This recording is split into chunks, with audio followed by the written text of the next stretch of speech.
and welcome to the Ink. M. Well, who are we, Sean? Who are we? I don't understand the question.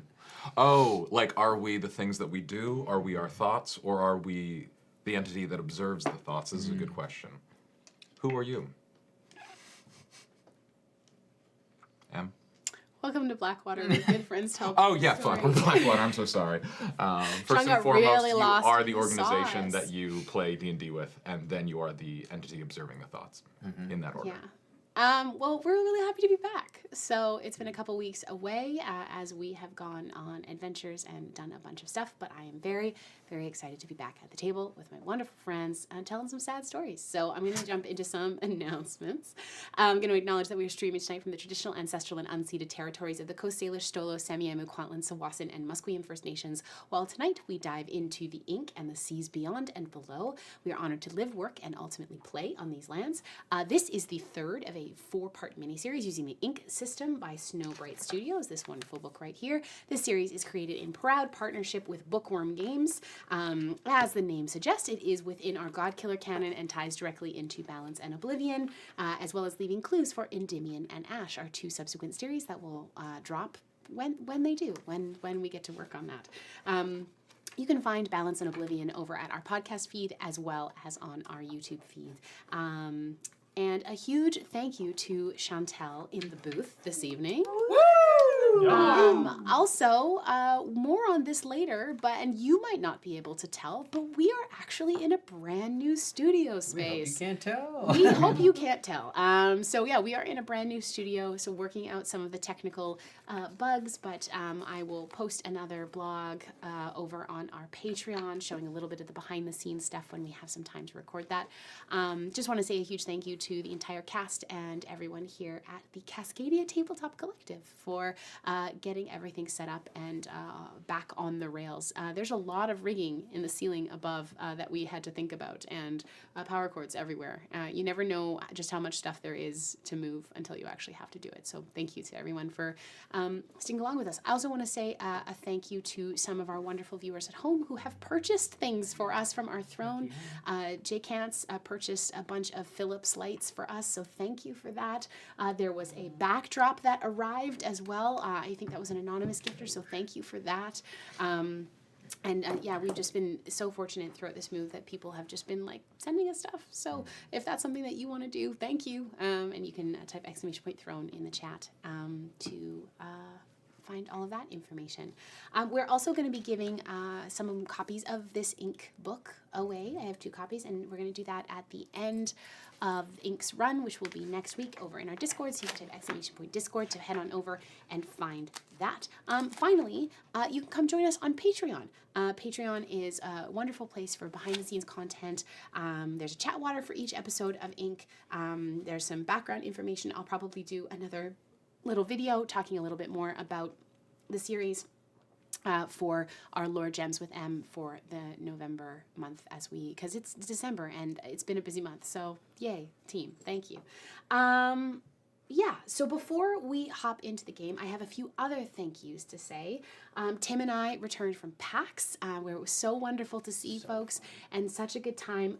I want to say a couple thank yous to some folks. I want to say a huge thank you to Jen at Yearn Dice for the gift of the Monolith Collection jewelry. That I want to say thanks to Karen over at Dispel Dice for giving some sweet dice. Tim, what did you get? Oh, I got what set did you get? They got gears in them. It's called it's on the set. Borrowed Time, the Borrowed Time set.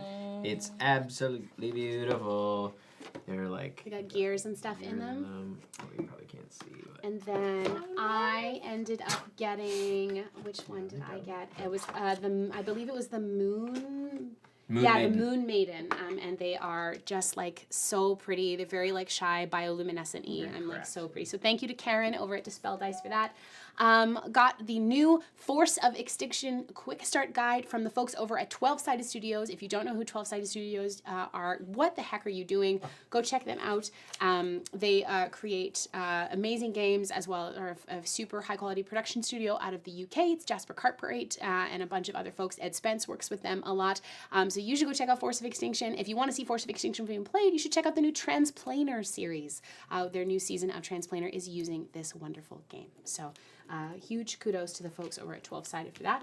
Want to say a thank you to Luke over at Limithron for the new copy of the new Pirate Borg expansion. This one is called Down Among the Dead. I love Pirate Borg so much, and Tim and I were definitely throwing around ideas for a Pirate Borg series that we want to do. The art is stunning, and it's just like fully illustrated pages.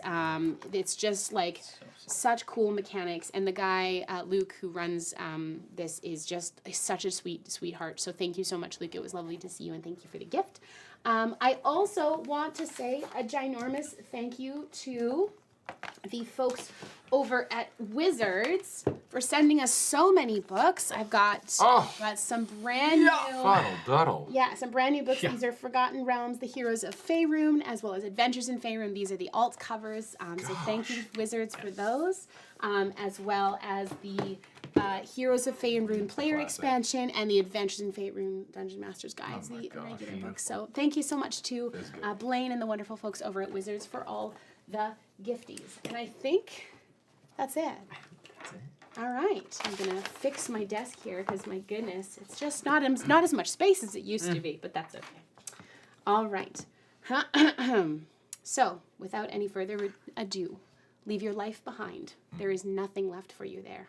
There is only the ink. Chantel, roll the clip.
In almost all cases, the universe tends towards entropy, the weave itself becoming all the more unfathomably unraveled as we move through the signs of time. The reasoned Sister Alcea spending her days combing through the chaos, straining her ears against the discord that has been played into existence, searching for the one chord that should ring true. It is not her job to write fate, but to read it. Not her role in the cosmos to set the meter, but to interpret it. And not her place to write how this universe will end. Just see it. Know it.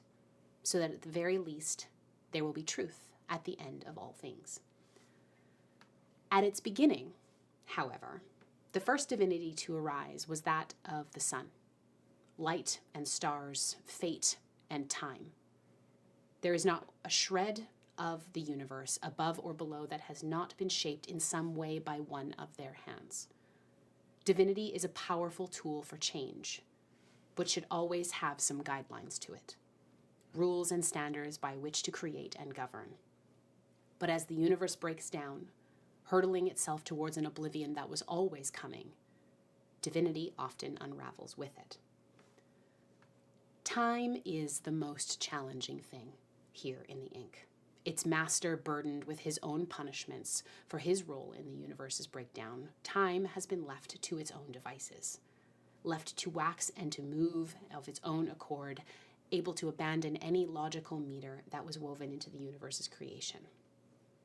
Here, time is not a great healer.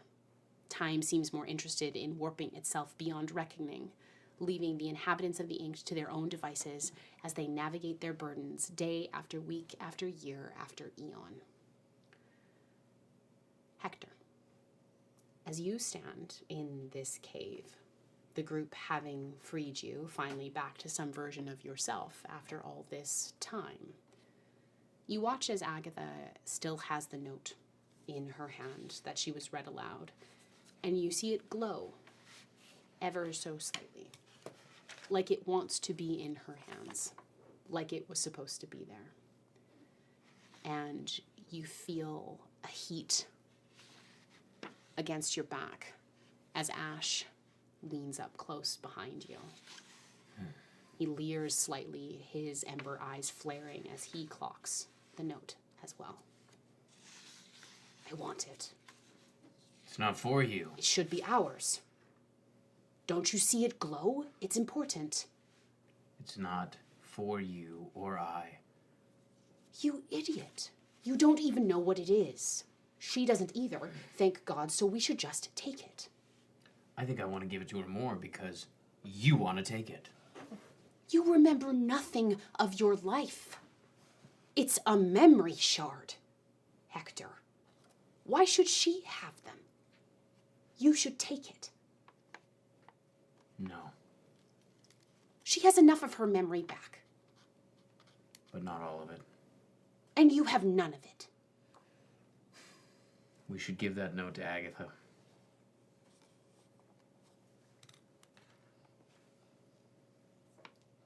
Ash would slink back. Dismissed. What would you like to do? What do you think happens if we give it to Agatha? I don't know. It's just a feeling. Would I already have it in my hands? Agatha, you would recognize that it doesn't just feel like a letter. Yeah. You've read letters before, missives. This feels like it carries weight. Mm-hmm. It has substance to it beyond the paper that it's written on. And if it was just normal paper, it would have melted. The paper would have disintegrated under the ice, Right. but it has not. So I can recognize that this is a memory shard. I would like you to tell me what you think the other memory shards that you've had come into your possession, what have they looked like? Have they looked like typical shards, or have they been different? I was picturing them as just straight up like shards of glass. Yeah. Yeah, so this does feel different. Mm-hmm. But I think that they've come before in a few different ways. I think little, for the most part, drifting shards of glass, but she's found them before in objects that seemed like they had great importance on them. Mm-hmm. And this feels like an object with great importance on it. Absolutely. Yeah. I'd like you to remind me of what your skills are. My skills are not written down because I don't get from my paper, but they were nimble fingers, photographic memory, Yeah. And I believe like herbalism. and herbalism. Yeah. Apothetic. Okay. I would like you to make a roll for me using your, I would say your photographic memory, Yeah. please. All right. I got. We all went through the dang. You did. Your karma is now My positive. karma is now positive. 7, 8, 9, 10. Okay. I think being in this place, having seen what you did, this echo of divinity that was trapped in here, so much so that it impacted the whole island. I think you understand something in this moment, is that memory shards are not just pieces of former spirits that have been hewn or shaped into concentrated echoes of the past. I think you understand that they are pieces of divinity from gods that have died. And that if anyone would know what had happened to you, why a priestess of the goddess of fate was killed for a secret she held, it's a god. So I think in that moment you understand that while shards come from the denizens of the ink or pieces of the ink itself, you understand that memory shards are pieces of divinity. Okay. Divinity that has been trapped here, lost here, forgotten here. Okay. And I'll give you one more thing because you rolled a 10. You would have a sense that if you were to use that shard, you could take all of it, use all of it yourself, and it would be a concentrated memory for you. You could also divvy it up and give less concentrated memories to more than one person. She's pretty nice. It's up to you. And I suppose as well, while you are here in the cave, you are safe in the light of the beacon. You folks talked a little bit last time. What would you like to do? I would like to talk with everybody about this memory shard, and I think I would turn and I would present it. I think I would be upfront and honest right off the bat, and especially to the new people who don't necessarily know of memory shards. And I think she would want to share it. It's very generous of you. Well, I remember a lot, and for those of us who are new, I think you deserve to have some knowledge. It's very kind. If you wouldn't mind, I would like to have a little myself, but... Of course. I glare at Ash. See? What? If you do the right thing, good things happen. Boring things happen. And I if anybody's interested. Yes, that'd be wonderful. Thank you. Oh, everybody, okay. Is there enough to go around for all of us? I think so. How does it work? Fold it and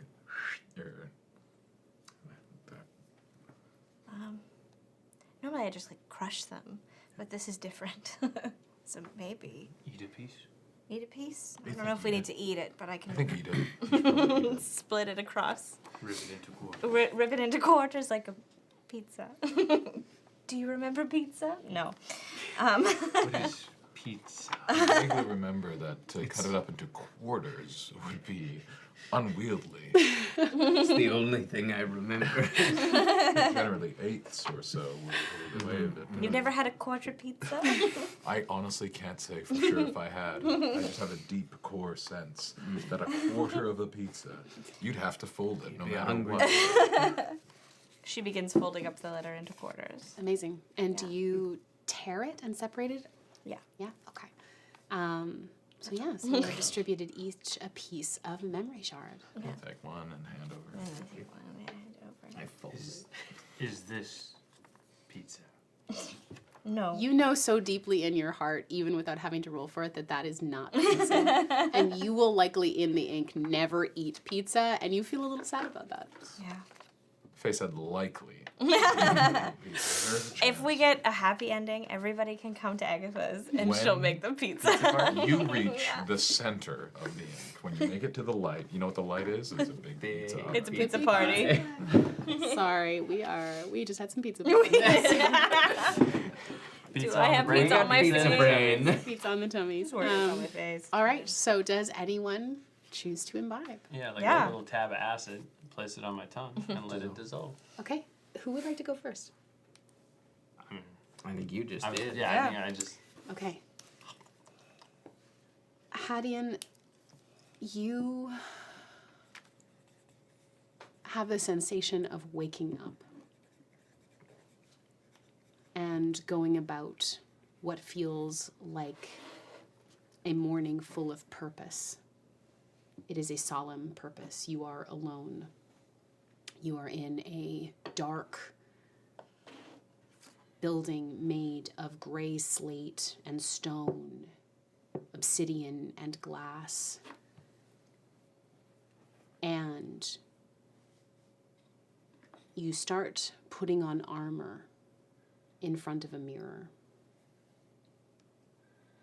Very, very fine armor, new armor that had been commissioned for you. You know that. It couldn't have been one you wore before. It's stiff. It will need to be broken in on the travel to wherever you're going. You hear a knock at the door.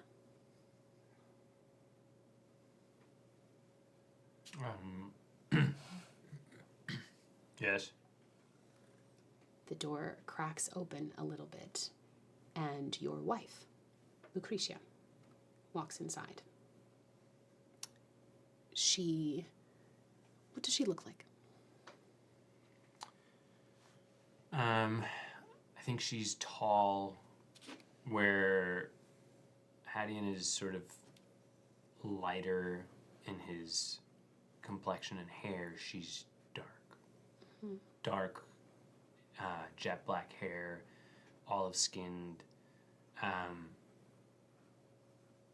She holds herself with a poise that is sort of is often seen with people who are raised in sort of like higher circles. Yes.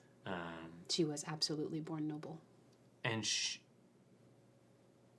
she also almost sort of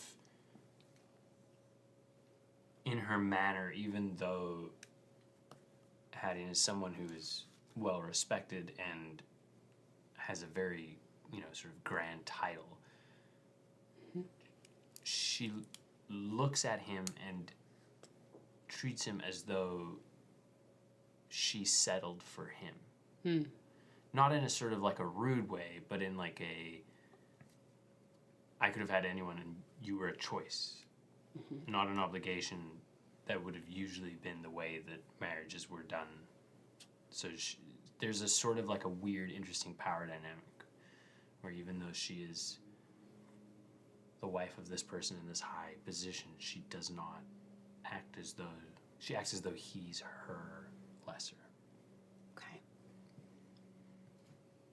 Your wife has been ill for months. Side effects of pregnancy. It has been a very hard pregnancy. She peeks her head in the room.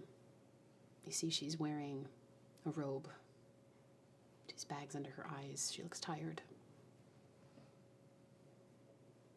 Must it be today?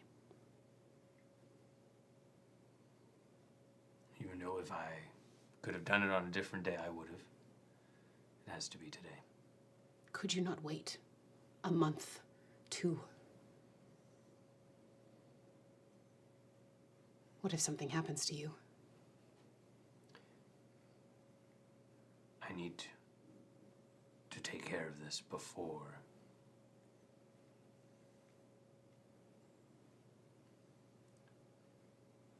things become more complicated. A child is a complication for you, Hadeon. It is when I have things of this nature to deal with. It would be best for all of us if I can take care of this and put it behind us. Perhaps you should have thought about that when you wandered your way down to my bedchambers.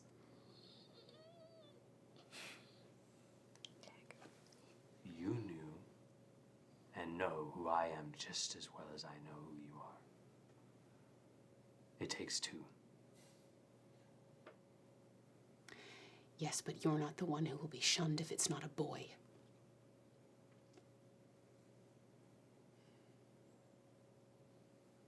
you and your damn cost of legacy.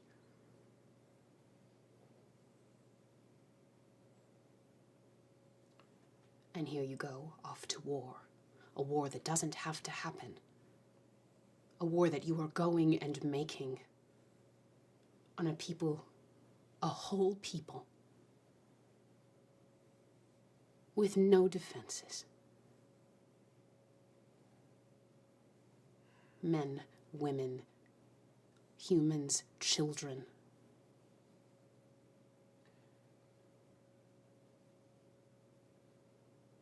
There are difficult tasks, and not everyone is up to handling them.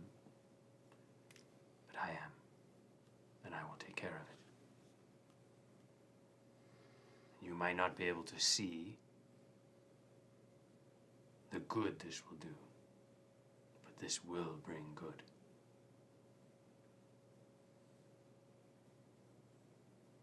This is a righteous war. Will your righteousness get the sound of children screaming out of my head? When it does, you let me know. And she stalks out of the room.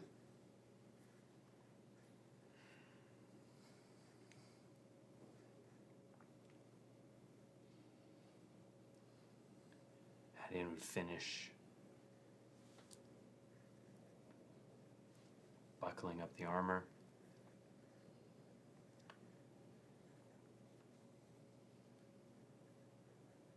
And he would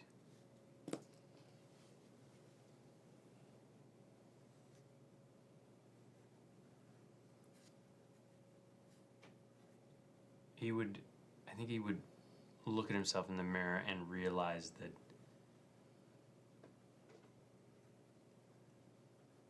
there's nothing about his belief in the righteousness of this war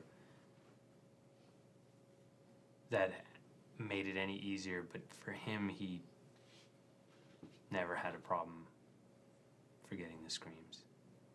And it had nothing to do with his faith. Mm-hmm. It just didn't bother him.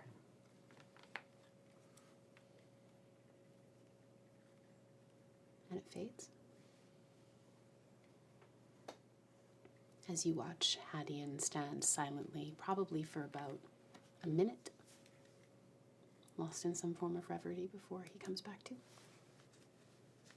I think Agatha comes over to comfort a little bit. Just puts her hand on your shoulder. Says, sometimes the first ones are a little hard.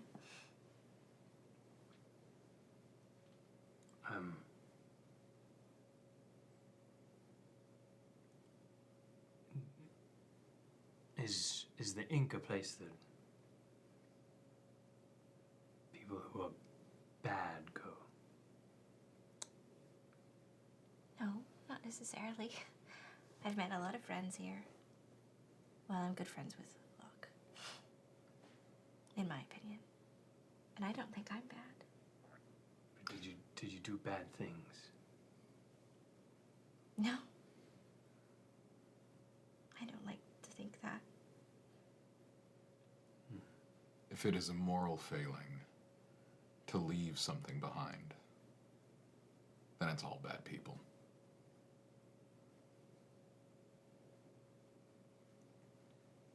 I think mine would be a little bit more complicated than that.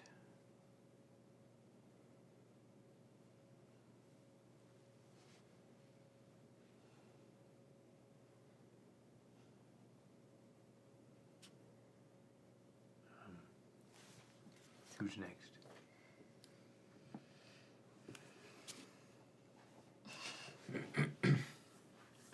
After you. Yearn,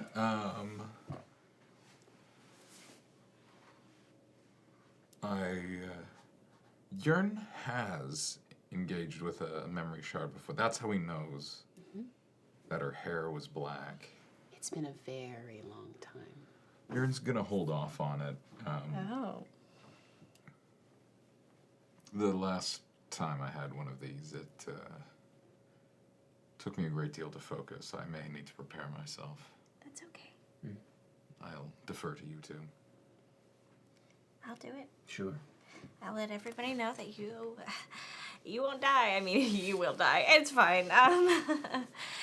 Everybody dies.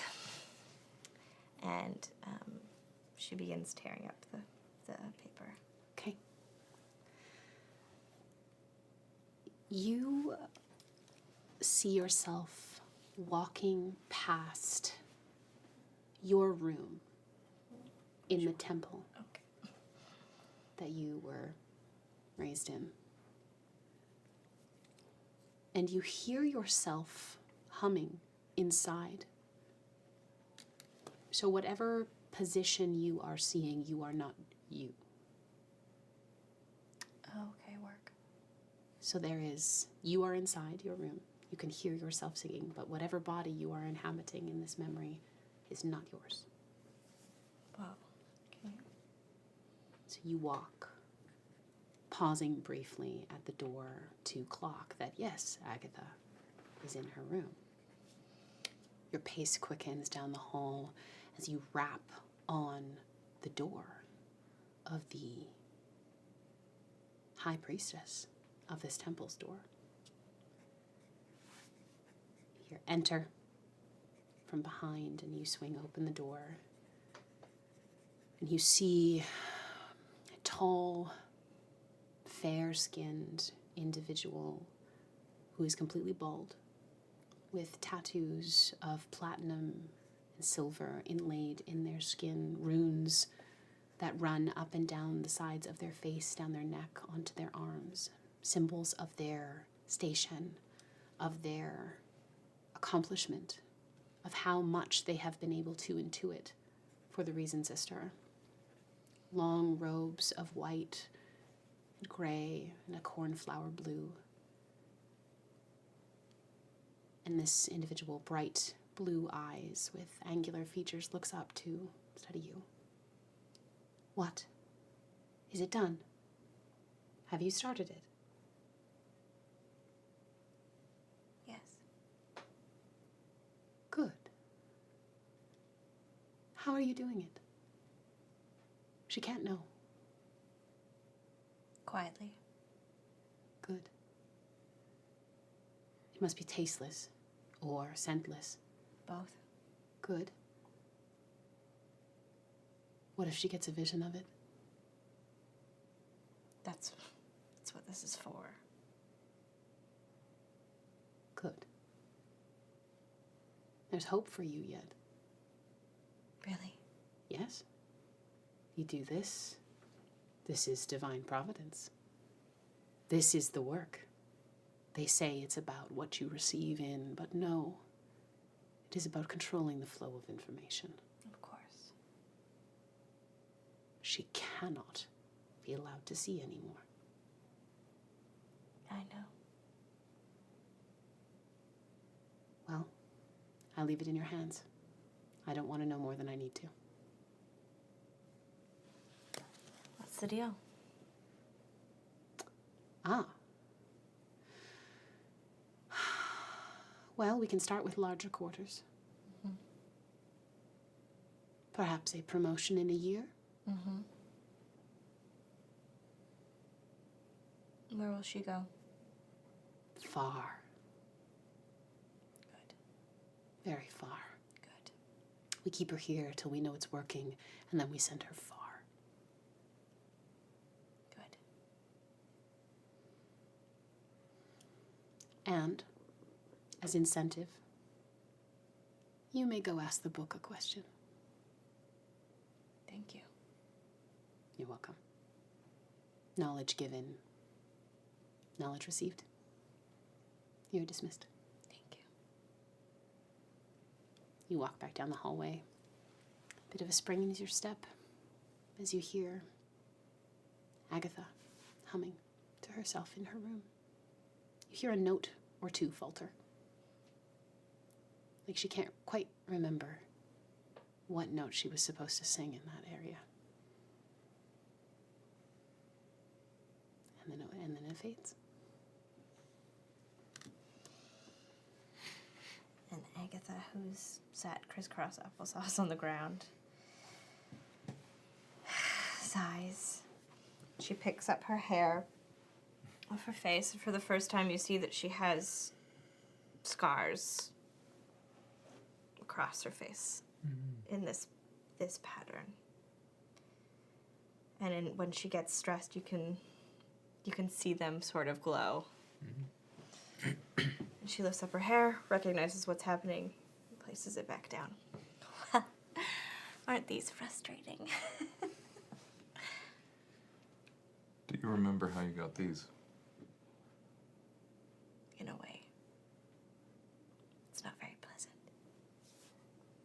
I won't push. Hello there, young Hektor. All right. I guess it's my turn. He kind of holds it up and looks at Ash like, give me a light. He like puts up a claw. He kind of like burns it and inhales it. Okay. As you breathe in and exhale it out, you see that the smoke almost floods your vision, and it becomes a low-hanging fog as you and Moros, your teacher, walk down the street. You are leaving a town.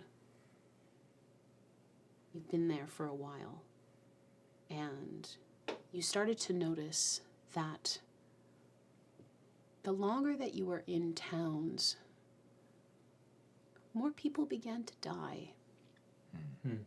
Not people who it wasn't their time, but if someone was on their way, their passing would come while Moros was in town. And the two of you begin to walk. Moros adjusts his hat, pulling up the collar of his cloak against the cold as he looks down at you. Kappa, for your thoughts?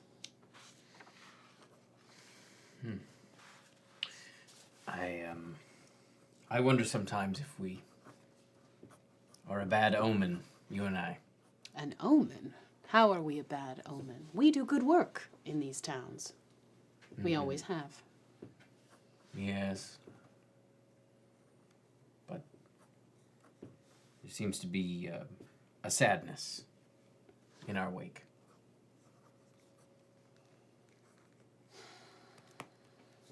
Sometimes that is baked into the work itself.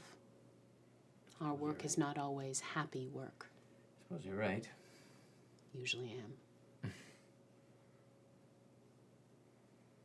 Where are we off to next? Well, a city, a town, what do you feel like? We could go wherever you want. We tend to go where we're needed. So I guess we just keep walking and see what finds us. With that, he stops walking. And he looks to you. Hektor, I want you to try and tell me where we're going. What do you mean? We're on the road. Feel it. We are going somewhere. We are in need of direction, and I want you to tell us where that is. I mean, I don't know. I just... Put your feet on the ground. Hold your shield to your chest. And feel it. All right. Hektor stops. Holds his shield kind of close. Closes his eyes, kind of straining to listen. And he goes instinctively to kind of take his helmet off to hear better. And I think as he touches his helmet, he hears kind of shouting in the distance. Like people are in trouble. It's this way. And he takes off, running. Lead on. And Moros runs behind you. And it fades there. Okay. Yearn clocks. This is what he was waiting for. Because there's a lot of talk about it belonging back with the god. But when given his own slice, he did consume it. Yearn isn't going to do anything with that information. He's just getting the measure of his new friend. And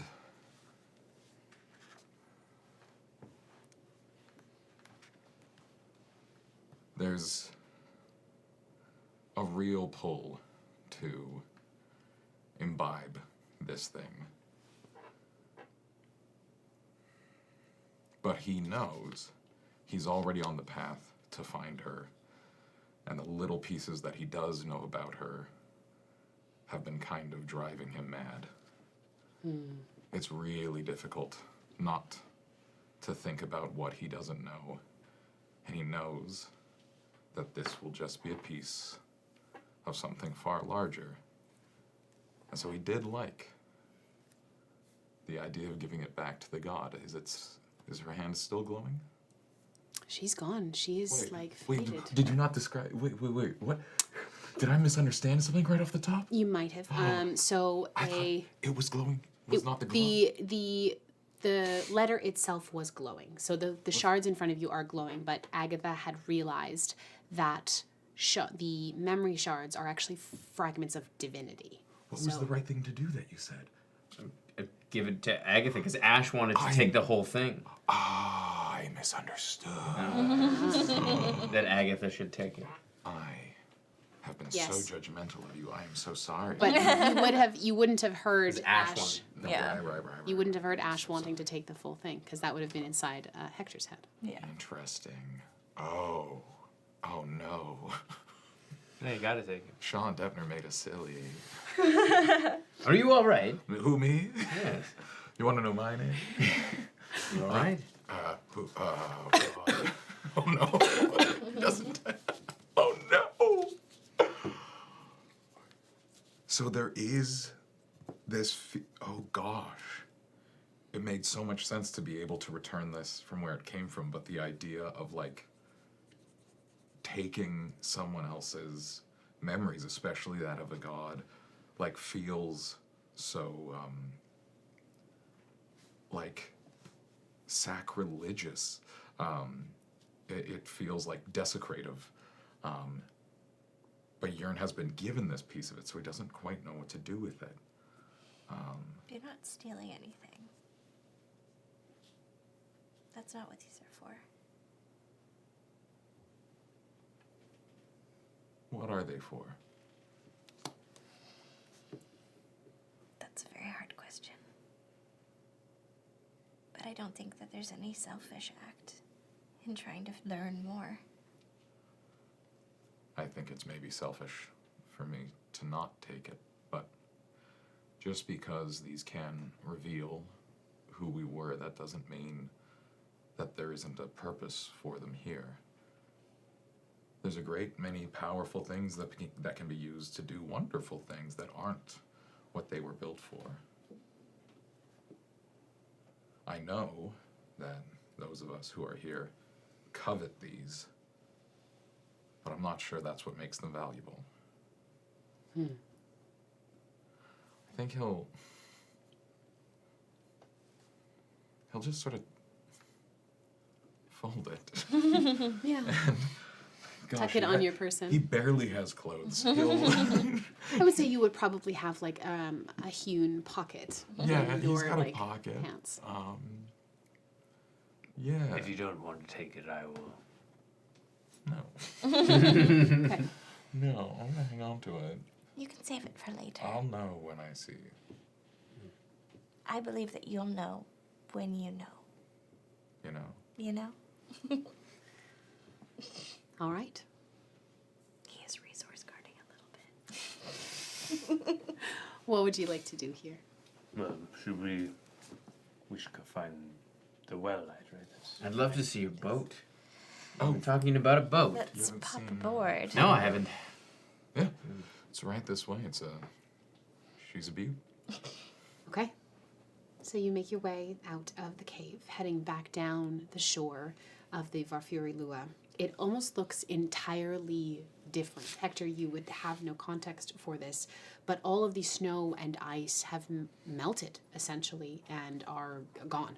It is, you see large puddles on the shoreline, and you see that the water line seems to have crept up a little bit. It might be the tides, but it also might be the vastly, rapidly melting icebergs that are in the ocean. Right, we gotta get out of there. However, Climate change. We gotta get out of the there, climate guys. change, it's everywhere. Even the ink. What strikes you the most is you start hearing the sound of cawing and screeching, as well as a sound kind of like a rasping, sucking sound, and the sound of a struggle coming from over there. We should go Yeah, we should get out of here. on the boat as quick as we can. Is it between us and the boat? Yes. Oh, great. We have to go through it. Would you like to start approaching? Yeah. Yes. Yeah. Okay. So as you all approach haste. I wanna the hear shoreline, this you rasping in a see second is all. a very large raven, not as large as the shadowy firebird that came to rescue your boat, but quite large, larger than a typical raven would be, and it is attempting to fly up, but its wing appears to be broken. It's desperately trying to get away, but it is being chased and impeded as it tries to get itself aloft by 4 what look to be spirits that seem to have no shadows attached to them, but they look like they are rotting. The shadows, the spirits look like they are rotting. There are parts of themselves, and the clothing has fallen away. Folks like us, but zombies. Yes. Okay. You see their clothes are rags, and they seem to have almost, clocking it from here, it looks like to be merged with their shadow. So the pieces of them that have fallen away seem to be created or filled in with shadow, and each carry an extra mouth or maw or two in a shoulder or in a stomach, and they all seem to be attempting to eat the raven. And there not do are that. 4 of them. All right, well, Alright. we should Let's save get that rid ring. of them. Yep. Yes. All right. So, are we broaching into combat? We sure Yes, are. we sure are. Okay, wonderful. Apologies. So, we are going to do combat the same way we did last time. We will all choose at the same time. I will act first, and then you folks will act second. So I'm going to pull up my combat notes here because it is not a complicated system, but it is a new one for us. Great. So we are announcing that the round is starting, and all players are going to silently attack. Oh, okay. Or do whatever they're going to do, and they're going to hold up the card that they have when they are ready to go. All right, are we ready to reveal? In 3, 2, 1. I don't have a power one. I This think I says might have an power. extra power in This here says somewhere. power. Power. I have all the others. Here you This go. one's- Okay. Yeah. Oh, thank you. You are so welcome. All right, so I am going to go first. One of the what are called famished spirits is going to reach out and go after its quarry, which is the raven. The raven will act with you folks. It has very few powers except trying to get away. That is That's its whole fair. job. And so what it is going to do, it is going to attempt to attack, grapple, and bring the raven in. And use a power of, no, it's going to just, I think, a base attack on this one. Okay, so you see the first of the famished spirits reaches out to the raven and manages to grab it and pull it in and grapple it. It cannot do anything with it as of yet. That will be on its next turn, I am assuming, but it now has it. And seeing that the raven is in its grasp of one of its compatriots, one of them is going to turn and, oh, it's going to run so fast. These things run very, very quickly. These are fast-moving zombies rather than slow, shambly ones. So they are going to run up to you. And when it gets within, I believe, 60 feet of, let's see here. We're going to do 1, 2, let's see, let's roll here. Yeah, so that's going to be Hektor. You are going to, I'm going to roll to attack, and it's going to use the power of drain to attempt to drain. Love you. that. Drain me. That against your defense is going to be a 10. A 10. My base defense is 5, so Yes, okay. absolutely. So Drain me. you are going to lose 2 stamina. Ow. And this, you see this spirit become slightly stronger looking as it siphons some of your energy. Another is going to go after Hadeon. So one comes after you, and it's going to roll to attack you with its drain. That is going to be an 8. Yeah, base defense is 7, so yes. Yeah, okay. And that is going to be, you're going to take 3 stamina damage. As that one becomes a bit more emboldened itself. And the final one is going to go after, I'm just going to roll to hit Big Fella. Big fella. That is only going to be a 5 to hit. His base defense is 5. There Meets it beats is. it. Okay. That is going to be 2 stamina. As you see that one become more emboldened as well. And that is the famished spirit's turn. One is attempting to grapple the raven and looks like it's going to be going in for a bite next, and the other ones are up in your business. I'm gonna target the one trying to bite the raven. Yes. And mine, I did power, Yes. which is hypnotize. That reduces the target's defense by 2 for the next round. Incredible. Okay. All right. And I will Is that my say, yeah, that one is famished spirit number 1. So yes. Okay. Great. I'm gonna go. How far are they away? I would say they're within Medium or medium, short? yeah, Medium? medium distance. Then I'm gonna attack whichever one's coming at me. Yes. Let's do that first. Great. We'll say and that one is number. I don't think anyone attacked you. Nobody directly attacked me, last time. yeah. You would probably the closest one to you would then probably be. I mean, there was 3 that kind of came running ish in that direction. So you'd have your pick of 3 of them. Who do you want to protect? You're attacking all Yeah. of us. Oh, The bird. I do want to attack. I do want to do the bird. So that one's probably the furthest distance. But away. is it medium? Can I? Yes, hit with it a would be medium. medium, Okay, yeah. great. Then I will do that one. Okay. Yeah. What would you like to do there? Hit him with the venomous bite. Yeah. Amazing. Okay, so you can roll to hit. Chomp chomp. What do I add anything? My karma. You roll 3 if you have. Yeah, you'll positive roll your karma. bet. You'll roll your. Oh right. Yes, you will roll Yes. 3d6. Karma die. This is my karma die. Great. Okay. So it's 7, and then my karma die was 6. Yeah, so that's a 13 Yeah. hit. Fantastic. good. Absolutely. So you will then do the damage of that attack. Great. That's 2d6 Oh, damn. plus 3 poison tags. So Oh yeah, you leveled up. 11. 11. Yeah, you got Okay. smushed. So You're so strong now. Yeah. tell me what it looks like as your venomous bite kills this famished spirit. So Brahm. Yes. What does Brahm do? Brahm snakes up there on his little eel belly, and he wraps its body around the damn zombie and sticks his tongue out first. Absolutely. And then chomps down right on his face. Amazing. And you see him kind of be like, "Ugh," like the spirit tastes bad, but he does so anyway. As you see the skin of the famished spirit begin to desiccate and the shadow begin to leak out of this and seems to kind of dissipate into the air as the body collapses kind of in a husk on the ground, an empty husk.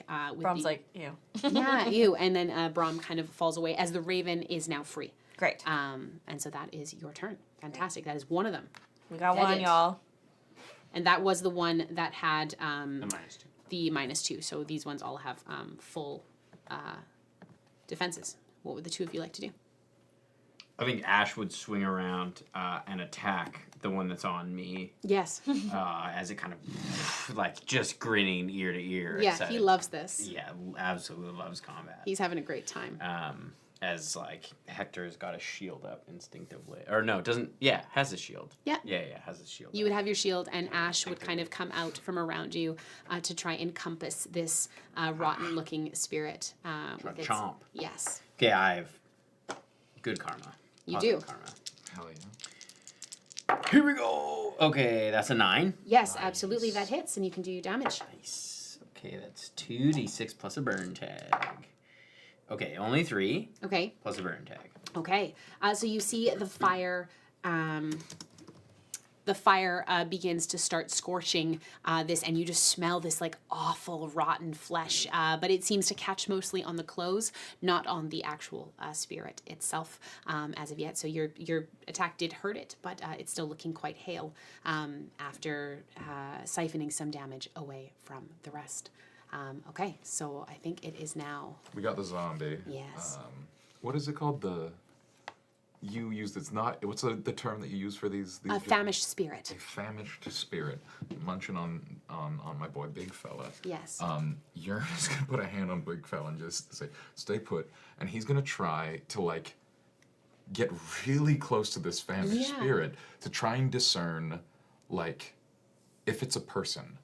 Like, okay. is there any like conscious thought? Because it just got a bite. I saw that did something to him. Yes. So like, I've never seen one of us starve before. No. Like, is this that's what I'm trying to figure out, and Yeah. I think that's a power. I don't know. I would say I'm going to give you this almost as kind of like would be a free insight check if we were using D&D rolls. Okay. So I'll say if you wanted to use one of your skills to roll a check here, I would allow you to do that, and then you can choose what you'd like to do afterwards. There's 2 ways to go with this. Yeah, absolutely. Cosmic insight is this whoopsie, but I think I want to use presence. Absolutely. Like, can I have like a human moment with this thing? Just give him your shard. We'll see. Agatha's gonna be pissed if you give that shit 7. away. Okay, I will say that you are usually pretty good with having a sense of, even though you don't run into a ton of people, you are usually quite good with getting a sense of who they are. You see nothing of a spirit left. It is like the husk that that Brahm hollowed out is truly just the skin holding this shadow on the inside. And you see that it is trying to consume and eat. It's unbridled. It is like it has been unburdened of any form of sentience. And it is now at its base at 6. Yeah. Yes, Big Fella goes in for us. Can we do that on this turn? Yes, Oh I my would say goodness, so, so generous. absolutely. Have What a fun. cool DM. Just waiting. He's so and I ready. actually get to roll that twice because that's his thing on his first one. Great, 12. Yes, absolutely. Okay, A amazing. 12 hits. We're gonna do a follow-up attack because he is prepared and he's going to try to squeeze. Amazing. 8. Yes, an 8 hits. Okay, so he does the regular damage, 1d6. Ooh. That's 2 Okay. damage plus chill. And on page 88, this gentleman is now squeezed. And so he's not going anywhere. And I think he'll take some extra damage next time. Great. So 1 chill tag there as well. Very chill, very chill. Very chill. Okay. Amazing. All right. So that is anyone like to move? That is, I believe, the end of the round. Before we move to the top of the next round. Okay. So we move to the top of the next round. We'll have everyone state their intention.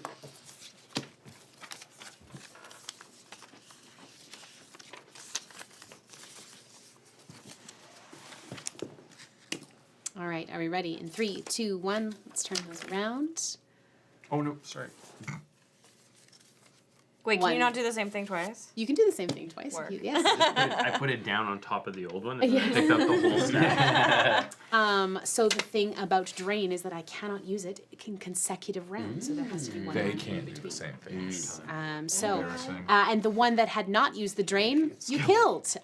So that's great. So we are going to just go in with a straight attack, just a kind of like violent body attacking another you. So I think actually one of the ones that was the one that looks the most hale is going to go after the raven. So it is going to turn its attention, God damn I it. believe, That was mine. from Hadeon's and going to go attack the raven. You good, but the raven not. With a very low roll, it is going to miss as you see the raven able to, using with its wing, kind of lope out of the way Nice. and moves away from that one. lope. Yes, exactly. I have missed Sprig's con for a long time. Okay, so there's one that is going to go. Are they like, That was a crow. This one's low. There is one that is going to go after you, Yep. Hektor. And that is only going to be a 6 to hit. That does hit. My base defense is 5. Okay. So hittable. All right. So sounds I'm good. so hittable too. And that is oofty. That's a big one. That is 4. Ugh. 4 damage on that one. Okay. Luckily, the beacon is right behind us. That is true. That is true. Yeah. And then we have True. one Yeah. more going after, Maybe, you're right. I Maybe I believe, should big go. fella. Doesn't give him disadvantage in any way. He just can't run away. Okay. That is also only a 4. So we are. These guys have negative karma. So they are rolling with that taken away. So the raven is free. There are still 3 famished spirits. One of them with a burn. One of them with like kind of smoking a little bit. One of them looking a little bit frosty from the chill, and the other one looking very very hearty as it managed to siphon a Another one. lot. There's I'm 3? gonna- There's yeah. 3 left. I'm gonna I thought I send. killed one. Was there You 4? did. There was It was 4. There's 4. I'm gonna send Amissus over to attack the Which one that's by the raven. Yeah, sounds good. So that was the most hearty looking one. He kind of like, I think he's right in front of me, and then he kind of like goes down into the ground, and then he sort of rises up next to him, and then he has a sort of like almost a shadow, like sword. that Okay. he stabs him with. Oh, stab. I had all 3, right? Yes, 'cause you have positive karma. That is a 14. Yeah, absolutely, that hits. You can do your damage. That's 1d6 plus 1 terror point. That's 5 points of damage. Woofty, you watch as this spirit becomes just like impaled on this Amissus's sword, and you see that Amissus, standing more like a man would be, kind of produces a sword also made of shadow, and in a very practiced movement that you have seen yourself do in front of a mirror before, stabs straight through and does quite a bit of damage to this famished spirit. And he now has a terror. And a terror tag. Okay. And please keep track of what your tags are supposed to do. That would be Just great. let me know when this one attacks. Yes, of course. Okay, and go ahead. Yes. Or whoever else is going next. I'll go next. Why not? I'm gonna go after that hardy boy. Yes, absolutely. Not so hardy anymore. Not so hardy anymore. Yes. With my Ever venomous since bite. his brother died, this hardy Yeah. did Yes. the same. Yeah. Hardy lone boy. Go ahead. Yeah, that's 5, 6, 7, 8, 9. Yeah, fantastic. Beats their base defense of 7. Go ahead. Wow, great. And it's all 3, right? Uh, Again, for damage? No, it's 1d6. 2d6. I believe your venomous bite is 2d6. Plus 3 poison tags. 9. Absolutely. What do you do as you absolutely rip through this one as Is it well? my one? Yes. Yeah. We're double teaming them. Sorry for saying that. And No one else had rather double team. Brahm has just come from the original one, Yes. killing it. Does like a bunch of bullshitty finagling to get there because he wants to show off just how spry and exciting he is, Yes. and makes a real big show of it as he once again twists his body around the spirit and bites through its eyes. Yeah, absolutely. And you see long fangs kind of emerge from the back of this spirit's skull as it just, again, desiccates and collapses to the ground, almost like dust and dirt smoking off of it as it hangs empty before falling to the ground. Great. Okay, so there are only 2 famished spirits left. What would you like The to one attacking me takes Yes. 1 burn damage. Okay. Because it has less than 5 burn tags. Yes, that is correct. And then, Ash would attack again, kind of coming Amazing. over top, and it's like, its mouth kind of opening up as it comes down and tries to bite it. Oh, that's pretty good. It's 15. Absolutely beats their base defense of 7. Go ahead. Okay. Well, that's better. That's 8. 8 points of damage plus another burn tag. Yeah, tell me how you finish this one off. Oh, I think it just like sinks down and burns right through the middle of this thing. Like as it bites down, just Yes, and it's consumes it. again, it's almost like that husk is just standing, and anything in the middle is just incinerated as these like small holes and embers tend to open up where the skin is, making those holes wider, and as the shadow leaks out and dissipates, and the rest of the husk falls to the ground. Bye, bitch. Big fella. Big fella. Holding just, last one. You want to imagine a cat that doesn't want to be held. It's just he's just got it and he just goes, "Hey buddy, chill out." And he automatically does 6 damage. Oh my god. Because of the squeeze. Is our man still alive? squeeze on him. Barely. The squeeze. Well, Defensive 7. Oh, so with 1 chill tag, he's gonna do double damage as I roll 2 6s. Yes. He's just gonna take another 4. Yeah, absolutely. And that means he canonically shatters. Yeah, absolutely. So I think as Big Fella kind of squeezes in, he says, "Chill out." And you're the only one who hears, and he squeezes tighter, and you just hear this like, and it just shatters to the ground. This shadow leaks out, running away or flying away through the air, but the body, rather than being burnt and turning to dust or falling like a desiccated husk to the ground, is in pieces.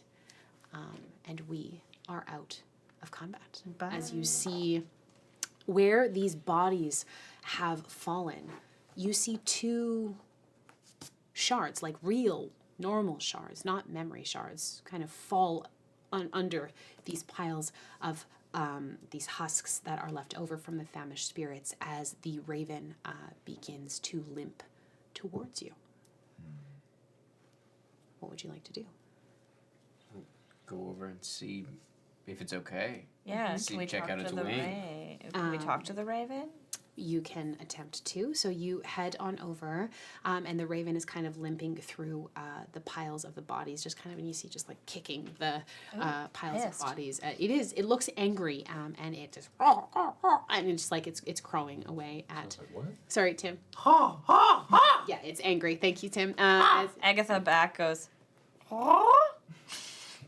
It turns to look at you like you've spoken a language that You it just said a speaks slur. poorly. Yes, it does look like you just said a slur. No, I'm just kidding. Agatha yeah. wouldn't do that. No, you wouldn't. So you, On purpose. this bird kind of looks at you and doesn't say anything, but it begins to kick the husks as well, and you see it start to begin to pick at the shards Oh, shards. that are there. There are 2 each. What kind of shards are those? It looks up at you and puts one in its beak and it throws it over to you. They don't look like they're glowing. They look like regular shards. What are these two?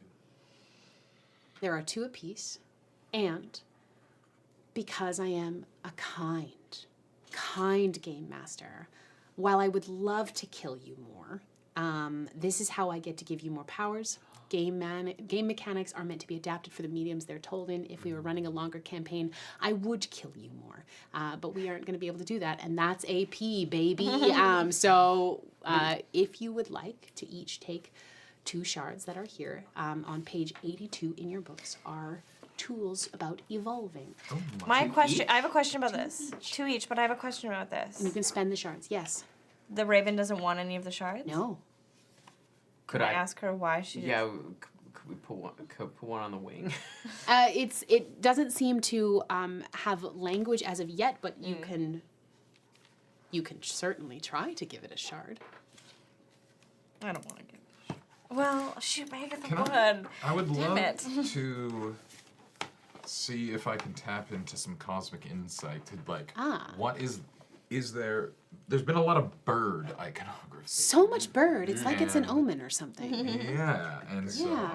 I'd love to see if I can tell if if this here bird is connected to anything significant. Huh. I'm a big bird. Ooh, just a 7.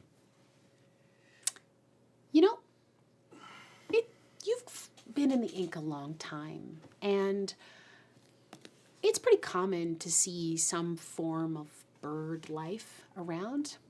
Pretty weird that you've seen a bunch of crow and raven iconography real close together within the last 2 days. I think we should give it a crystal. Yeah, go ahead. Come over. Oh. And I would kind of kneel down. I get a gesture at its wing. Can I crush it over the wound? It just like holds out its. I don't know how these work. I'm It looks at you like New intel. neither does it I. okay. So I would sort of like start by just like rubbing it along the wing. Does anything happen? Yeah, you see that the feathers have a beautiful shimmer to them, and it almost looks as if you're like polishing the feathers, and you see that the wound does start to heal very slowly. So like if you kept rubbing the shard over, it would take a long time. But you have the sense in this moment that if you crushed it or got the raven to consume it in some capacity, then yes, it would heal this raven's wing. I'll crush it up with my shield. Coming around. And then sprinkle it on. Do you sprinkle it on the bird? On the wing. Just on the wing? I'm like, do you want to eat it? Oh. Yeah. And yeah, okay. If So you feed. With your hand or... yeah, So it begins to start pecking away and kind of like moving its beak sideways to try and get some of this shard dust into its mouth, and you hear it start to cough a little bit, and it goes oh,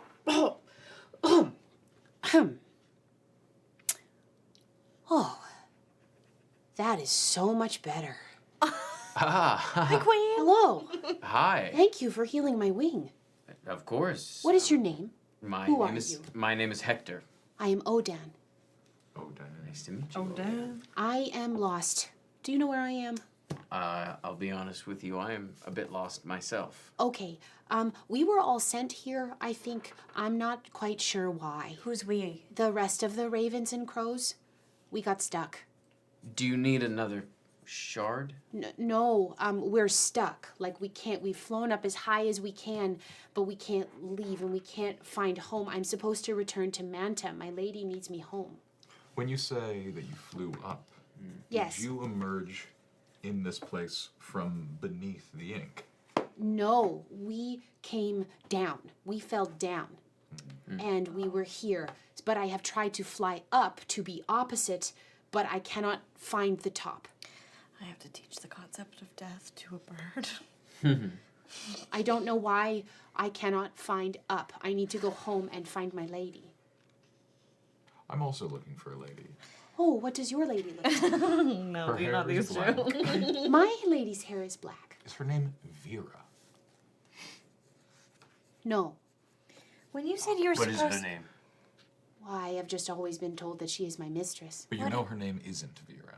She's the Well, I miss- don't suppose I know her name, but her title to me is mistress. Can I roll religion? With disadvantage. Why? Because you don't remember anything, even though Yanis But I knows. have a religion is one of my skills. Yes, it means you get a +2 and it It is doesn't. skill But I have. you are long departed. She from- just said she's the. But I wanna she know what she worships meant. the mistress, and she is the raven. So she it's There's literally something spelled. cosmically significant about this bird. I Yeah, know that. Yes, I want to know But I what don't she know meant anything about by. religion. Excuse me. You said that you came here for a reason, and you were sent here. Does that mean you were sent to the ink? That's a 4. It's a 4. You would have a sense that. I wouldn't know who the mistress of the ravens is. What did you get on the other roll?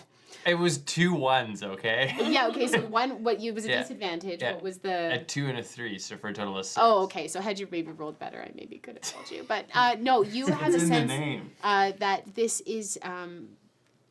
I don't know if you could potentially put I've never heard of this Mistress of the Ravens. Sorry, ask your question again. You said that you were sent here. All Of you were sent here. All of us, Did yes. you mean that you were sent to the ink, or that you were sent? Where were you sent? What was the title? Well, my lady got stuck. And so Here. we got, further. She fell through here and went further, but we got stuck here. Oh. And we were separated from my lady for a very long time. So your lady passed. Well, she keeps... We've heard that she's found a way back, but we're not quite sure how she does it. Your Or if- lady has found a way back up. In Or- a sense, She's found a way out. I don't know the difference. I am a bird. That's fair. It's nice to meet you. What should we Never call met a you? bird before. Odan. Oh, is my Dan. name. Forgive me. Odan you is said my so. name. What are your names? You're This is embarrassing Hektor. Yearn is so good at it. Odan begins kind of like jumping over and like, this is Hektor, who are like with all of, it doesn't have like, yes, we've got an anthropomorphized bird, but it is still a bird and it is I jumping. really want this bird to join our whole group. And he is jumping towards you. What are you called? What are your names? They call me Yearn. This is big fella Odan. Can you sense the rest of your flock? Yes? Do you think you could lead us to them? Maybe. I'm pretty far. I could usually only do it kind of, I'd have to get in range of them, I suppose. Can you point in the direction of them? Well, I was roosting here on the island to try and find them, and because I was sleepy, and then I came down to try and eat something, and then I almost got eaten. So maybe. You're saying they're on this island? No. Great. We actually have a boat. What is a boat? A boat is like a piece of land that moves across the water, so you don't have to fly the It's whole like a way. massive swan that you can ride. I don't have to fly the whole way over the Not No. only that, we have a place that I think you'll like a lot. It's called the Crow's Nest. I am a raven. But Oh, that's so rude. You I- are embarrassing us. It's So wild. insensitive. How many times you've stepped in I am a raven. such a short amount of time. Yearn, we are new friends, but you are embarrassing us. I'm so sorry. Oh, Dan, I am Agatha. It's But nice you to can meet call you. me Aggie. What are those things that are attached to you? These are our shadows. Are they This going is to eat me Brahm. like those ones tried to? No, No. I don't want to be eaten. just don't attack them, and then you'll be good. Okay. Okay. So when do we go on this boat? We're heading there now. Okay. Do you know if there's any other shards around? Were you attacking these things for their shards? No, they attacked me. Oh. They attacked me because I was trying to leave, and they made hungry sounds and tried to eat me. You said you wanted to eat something. What are you looking to eat? Food, anything. I'm When was the hungry. last time you ate? I don't know, but I'm hungry. Do you want to eat another shard? Do you think that maybe... I need 2 to do anything with, so one is just sort of going to take up space in my pocket. Oh, I'm sorry. They're helpful no. for things. I've seen people trade them. My lady likes them, I think. Okay, I'll hang on to it then. Okay. Things are broken here. They're not the same as it was before. You've been here before. No, I've tried to get out of wherever this is, but this is not the same as it was in the place with my lady before. What? My lady's very lonely. She's made lots of changes to things. Been there. It's broken, and I think she is both being broken by this place and breaking it. She's here. Yes, but I just can't find her because I can't find the flock. You said that she left. She can leave, but she is back now. I can feel that much. How long have you been here? I don't know. I have to get back to Manta. What made your lady come here? How did she come here? She didn't want to. She came from Manta. They forgot about her. They cast her aside. She tried to fix herself, but the more she made, the worse it got. We don't know what else to do, so we call for the one that her heart wants, and we try and look for that person, but I don't know who they are. What does that person look or resemble? We don't know. We were told we would figure it out when we got there. All right. I don't know. I'm just one bird. So you need to find the other birds. We got this. But this is the best place to find them would be on the water. Big fella here informs me that it's actually called the Raven's Nest. That's so embarrassing. Oh, that is very helpful. Thank you. Thank you. I look at big fella. There is a one roost left that we have on the key where my lady resides. I just don't know how to get there from here. But if I get a bit closer to it, I can help. That's exactly where we're going. And that, and I point down to the beach, is the boat. Like Odan kind of just turns around. Do you know where the well light is? Well, yes. Could you take us there after we find your roost? Well, yes. Perfect. That's where we want to go. Oh, Dan. Great. Oh, Dan. Oh, damn. When we swipe. Okay. Now we're on the boat. Damn. Yearn, I'm going to have you roll a navigation check as we get this boat No on the problem. water. 8. Okay.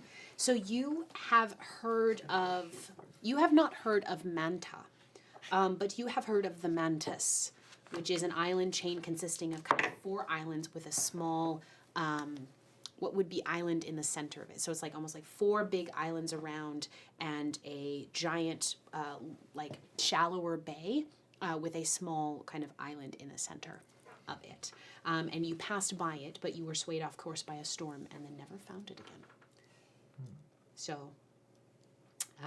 you set out on your boat, and Odan rests for a little bit as you get out on open water, but then you see he kind of perks up, and he goes, this way, and he flies up and begins to fly off, and that is where we are going to take our break. Ooh. All right, so stick around.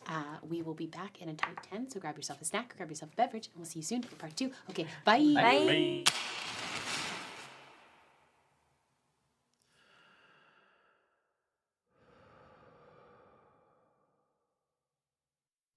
A Sin Eater's job is far from an easy one.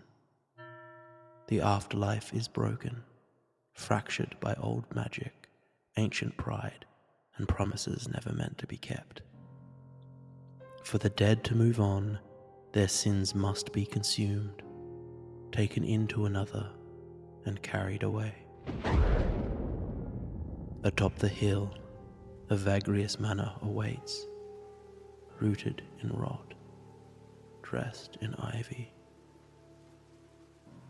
The Evagrius family lies scattered across cold stone and silk sheets, each bound by the sin that shaped their life. For a Sin Eater, each death is a question, each ritual a choice, forgiveness or damnation. Some rage against their fate, some beg, others, they welcome the silence, but none can pass on without the Sin Eater's hand. And the Sin Eater, they carry it all.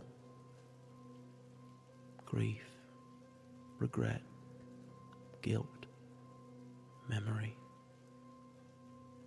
The taste of what lingers, all in the pursuit of absolution.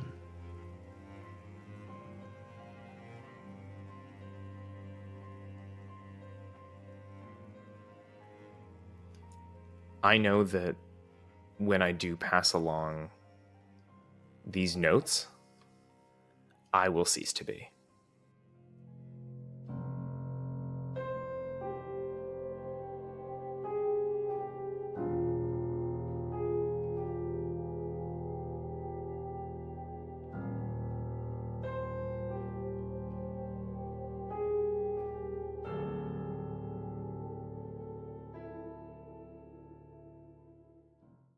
There comes a time in everyone's life where they must choose, weighing the options before them to help them carve a path ahead. These decisions are often fraught and complicated, especially when the allure of power sits just outside your grasp. What would you do if told that you were meant to change the world? Would you carry your title proud and strong? Would you eschew your role, shying away from your foretold purpose? And how do you do that if it means challenging everything you thought you knew about your morals, your heritage, and most of all, the way you love? With the great divine war just behind us, we find two mortals on the cusp of divinity, grappling with what it means to be truly human, deeply flawed beings in a deeply flawed world on the precipice of the unknown. I'm Gina Susanna, and I'm playing Ever Halassian, and I'm not the Godkiller. I'm Yanis Vessels, and I'm playing Rake, the Void in Flight, and I am not the Godkiller. Not yet. This Blackwater D&D podcast series is Balance. My name is M. Carlson, and once again, I'll be your god, or your game master. While this game is still a duet, we've decided to expand our horizons and broaden the universe of our cradle, and we'll be welcoming new voices to our table as beloved characters throughout the story. This tale takes us back, long before the end of the universe, to a time where we begin to explore and understand old divine wounds that run so very deep, and what happens when love is caught in the middle. So bring your talons, your incense, and your family secrets, because you're going to need it. Godkiller Balance, sponsored by Hero Forge and Moonbeam, comes soon to wherever pods are cast. Until then, heretics, be safe.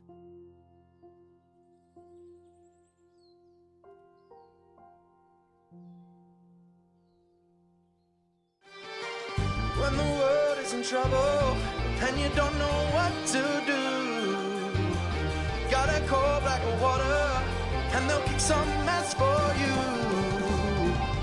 So pull up a chair because you're welcome at the table. Come watch us save the multiverse. So turn up the TV and come watch some D&D. Blackwater, we'll roll some dice for you.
So Odan begins to fly forward, and you see that his pace is slow. While his wing is healed, he is also just a bird and can go as fast as a bird can, which is not necessarily as fast as your boat can go as of the moment. Hell yeah, my boat fucking rules. Your boat rips. So what you know, or what you realized when you were sailing to the Varfurua, was that often to navigate around the ink, an emotion is something that will drive you, and it will make your journey there more expedient. However, you don't know what those emotions are at this point, so you're welcome to try and figure out how to tap into some of those emotional places if there's something that you would like to do to try and aid in your navigation towards the mantis. Yearn is going a pretty hard 180 from how he was feeling pre-bird conversation. Because it's like, that one comment of like, my mistress has dark hair. That's enough. And he's realizing it's like, there might be details that, are they the same person he needs to know? And so he's going to sneak in his quarters. He doesn't want to do this when no one else is around. And I think he's going to fold it so small, because it's just half a piece of paper. And he's just going to make one of those little... Fortune teller? Yeah. Yeah. Oh, cootie catcher? Something like that. What'd you call it? A cootie catcher?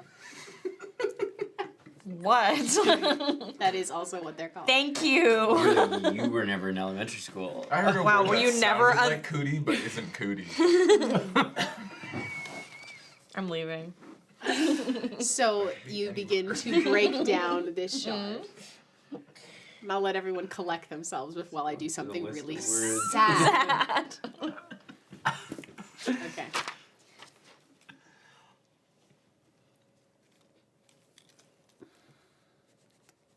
Your eyes flutter open, and it is morning. And you smell coffee. You smell,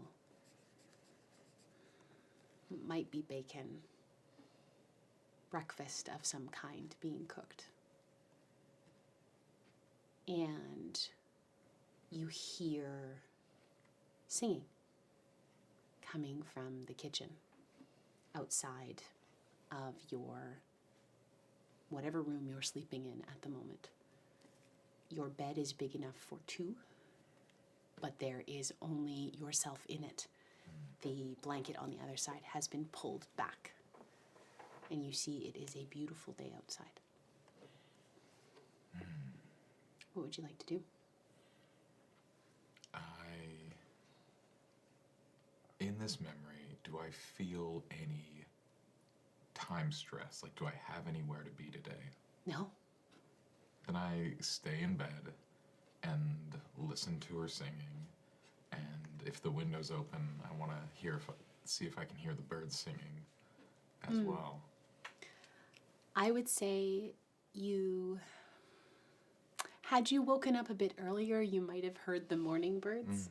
But I think we're well into the late morning at this point. But you do hear some sounds of what would be a farm happening outside. And I lay back for a long while and then finally decide to get vertical and just sort of shuffle over towards the kitchen. Okay. You open the door and you see her back is to you. She is cooking on a stove. Her hair is it looks to have been braided messily and tied with a ribbon at the bottom. She looks to be wearing a simple gray dress and an apron. And you see her face turn over her shoulder, and you see just a beautiful profile, quite a strong nose, and a sharper jawline, paler skin, with deep brown eyes. And you see a flash of a smile as she goes, "It'll just be a second. I'm almost done." Take your time. And there is two things happening right now. There's the Yearn who is living this memory, Yeah. and the Yearn who's perceiving it, and the desperation for remembering Yearn to like hold on to every detail that he's seeing and like scrutinize her and memorize like everything. But what actual Yearn just did is just hang back and like grab the coffee that's on the table and just sort of take her in a far more casual way from across the kitchen. As you see she plates up there's a big cast iron pan where you see there's bacon and eggs, and you see she kind of rips off like a hunk of bread and places it on the plate for you, and the coffee on the table, and you see her turn around finally. She is tall, taller I think than you might have anticipated, and she's strong. She has a strength to her, like she works on the farm just as much and is, baling hay and doing all of the things that she needs to do. And the second she kind of takes you in, it's just the most genuine smile on her face. As she kind of puts the bacon and eggs down in front of you, she grabs her plate. There is a grace to her, but it is a casualness. Like she is stunningly beautiful and could, in a fine dress and with practice moves, move around any noble ballroom. But she is just kind of slumped down on the table, drinking her coffee, grabbing a hunk of bread as she looks to you. Do you have to work today? I don't think I do, no. No calls? You don't have to go out? Nah, it's just us. That's nice. It's been busy lately. I know you've been out, and I know he's had so much work for you and you've had to go, but I feel selfish wanting you to stay for a whole day rather than needing to go. Well, then we're just two very selfish people, I guess, because that's all I want. So, that's good. And I'm going to tell you something. Please don't be... I know you've been avoiding it for a while, but we don't have any photos. We don't have any portraits of us. So I got somebody to come do that, and they're going to be here this afternoon. I'm glad you're not working today. Okay. We got any, paper around? I think so. We have some grab parchment. the paper from the den or whatever. Put it on the table, and I'm just going to stick my hand in the egg yolk. I'm going to put it on the paper. It's pretty... you do yours. Okay. So you see her just kind of pop her egg yolk, and she puts her hand in and then puts it next to yours. And and you hear, as you do that, you hear a static sound. And you think she said your name. But it wasn't Yearn. She said something else, and she goes, and you hear that static sound, and she's like, "What was that for? That was a perfectly good egg." And I have a perfectly good portrait. Okay, well, you can have your portrait, and I will have mine. Please make sure that you've bathed and are ready to sit for 3 hours. You've hired a portrait artist? Yes. Who can't embellish?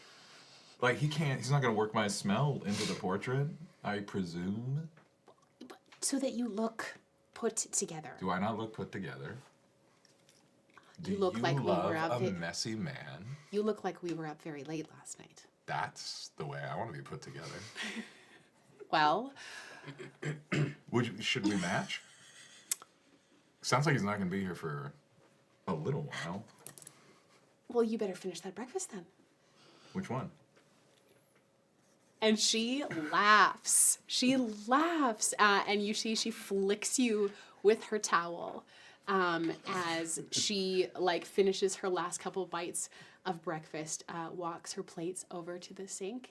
You see with one pull, she undoes her apron, it falls to the ground, and she walks into the bedroom. Amazing. Last sip of coffee. It's like gonna wiping off the eggs. The memory fades. Oh, Yearn just collapses. Yearn's not okay.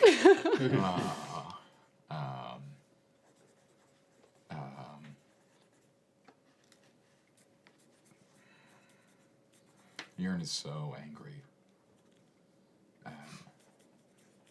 He doesn't know how he left her, but he's so angry at whatever he was, and that he's here alone now.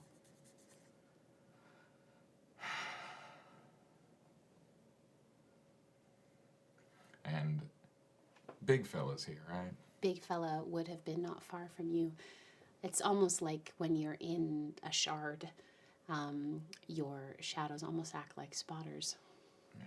And he would just kind of be sitting next to you. You okay, boss? He's just gonna headbutt big fella in the head, and his head's a lot harder than mine. Yes. What was that for?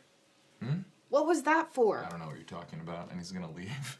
And he's Like, Man, big fella afraid of his trudges damn after feelings. you. and he's gonna head up to the crow. Sorry. Wow. Wow. It's Oh my god. Oh my gosh. Wild. it's a different. I grew up in a different time. So you Yearn has been here a while. Do better. Yearn heads up. One of my closest friends is a raven. Okay. I'm gonna head over to Odan, Yes. and Yearn is going to repeat the little song that she was humming. Yeah. If he could. Yep. You're like, Odan, do you recognize this little ditty here? And he starts almost mimicking the song. Good. Yes. Did your mistress ever sing that? A long time ago. She hasn't in a long time. Tall, sharp features, Yes. easy grace. Yes. Well, I worry that we are talking about the same person at different times. Okay. Probably. I have known my mistress a long time. As long as I have been trying to come out of here. I was very young when I got here and haven't gotten older. She has changed. Every time she comes back here, she is different. She goes and she comes back, and she is more broken every time. I don't think I'm all that put together myself, but I think that I am still me. And so I suppose that there's a part of us that I think is past breakable, and however much she's changed, I suspect that part may still be the same, and I think that's the most important one. I hope you can find it. I'm confident that I will. Okay. Did you used to know, mistress? I think I knew her very well.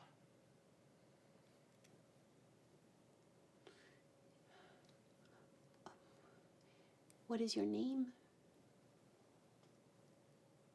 I am what I do. My name is Yearn. I have never heard her mention your name. I don't think that's how she knew me. Okay. Well, I am going to keep flying because you need me to do that. You can just point if you want to take a... You looked great in the raven's nest, and I think if... Because that just got fixed It today. did. Yes, it feels much better, but... But if you're comfy up there... Oh, okay. If you just point your fabulous beak, we'll point the ship in that So direction. then just kind of look up and just kind of like show his beak in profile. And he goes, okay. And so he like hops his way up and flies up to the raven's nest. And you see he continues to point in a navigatable direction. And importantly, if you see any giant monsters or krakens or something, don't keep that to yourself. Oh, nothing will be in the water on the way to where we're going, but there is something outside of where she lives. Anything we should be worried about? Not yet. Okay. And you're Very cryptic, Odan. I'm sure we'll get there when we get there. And Yearn is gonna head over to the big wheel that they got there on them boats. It's called a wheel. The Captain's wheel. helm? Yeah, sure. Yep. We're all boat people. We're all boat people. Oh, the big old wheel. Yeah, it has all those extra. Yeah, little all those handles little on it. extra pegs. The wheel. All your friends can grab the wheel. Ah, That's why they that's what designed that's it. for. Yeah. It's cooperative. Grab the wheel. Yeah. Take the wheel. Boats were for a bunch of friends. Boats are the original couch co-op. Anyways, it's not true. I grab the wheel, looking at the raven's nest, taking the sails, and I measure out the bilge, and I point to starboard. What would you like to do? sorry, I'm giddy because I just remembered my wife. Yeah, we needed like an emotion to find it. Yeah. He's just gonna hold on to that, whatever that was. Okay. And try and steer with that. I think so. Okay. I'll have you roll me a navigation check. 9. Okay.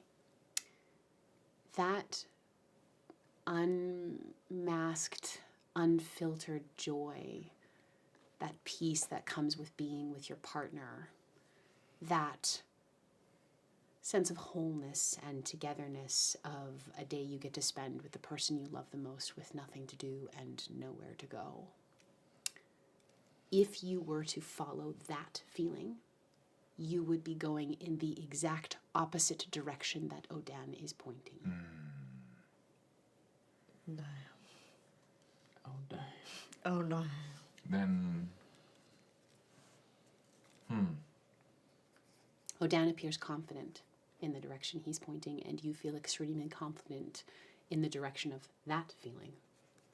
being the other way. It is 180 degrees opposite. Shit. And I follow the bird. Yeah. I don't know what the feeling is. That's a real bad one. What's the opposite? Of a good feeling? Like being A bad in feeling. love. Because we want to be Despair? specific. Despair, Is it being despair? hated. Is it betrayal? What is the opposite of Because love? there's a lot of bad feelings, but if we want to steer by it, Disappointment. Why are you trying to steer by? we're looking for a feeling, and I'm pretty sure, like, contentment and love, opposite way.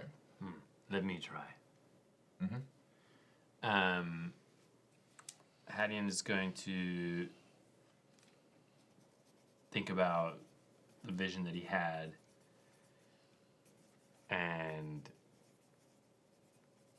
the sort of the bit that he learned about himself and how that person was not a good person. Was not only not a good person, but was the kind of person that even his partner and mother of his child thought was a bad person. Even the person who was supposed to be, like, love him the most didn't have much good to say about the things that he did. And the shame that comes with that, Yeah. with having the first thing you remember about your life from before be something so awful. And he's going to tap into that feeling of despair. And if that's the opposite of what the love, then it should point him in the same direction as where they're going. Okay.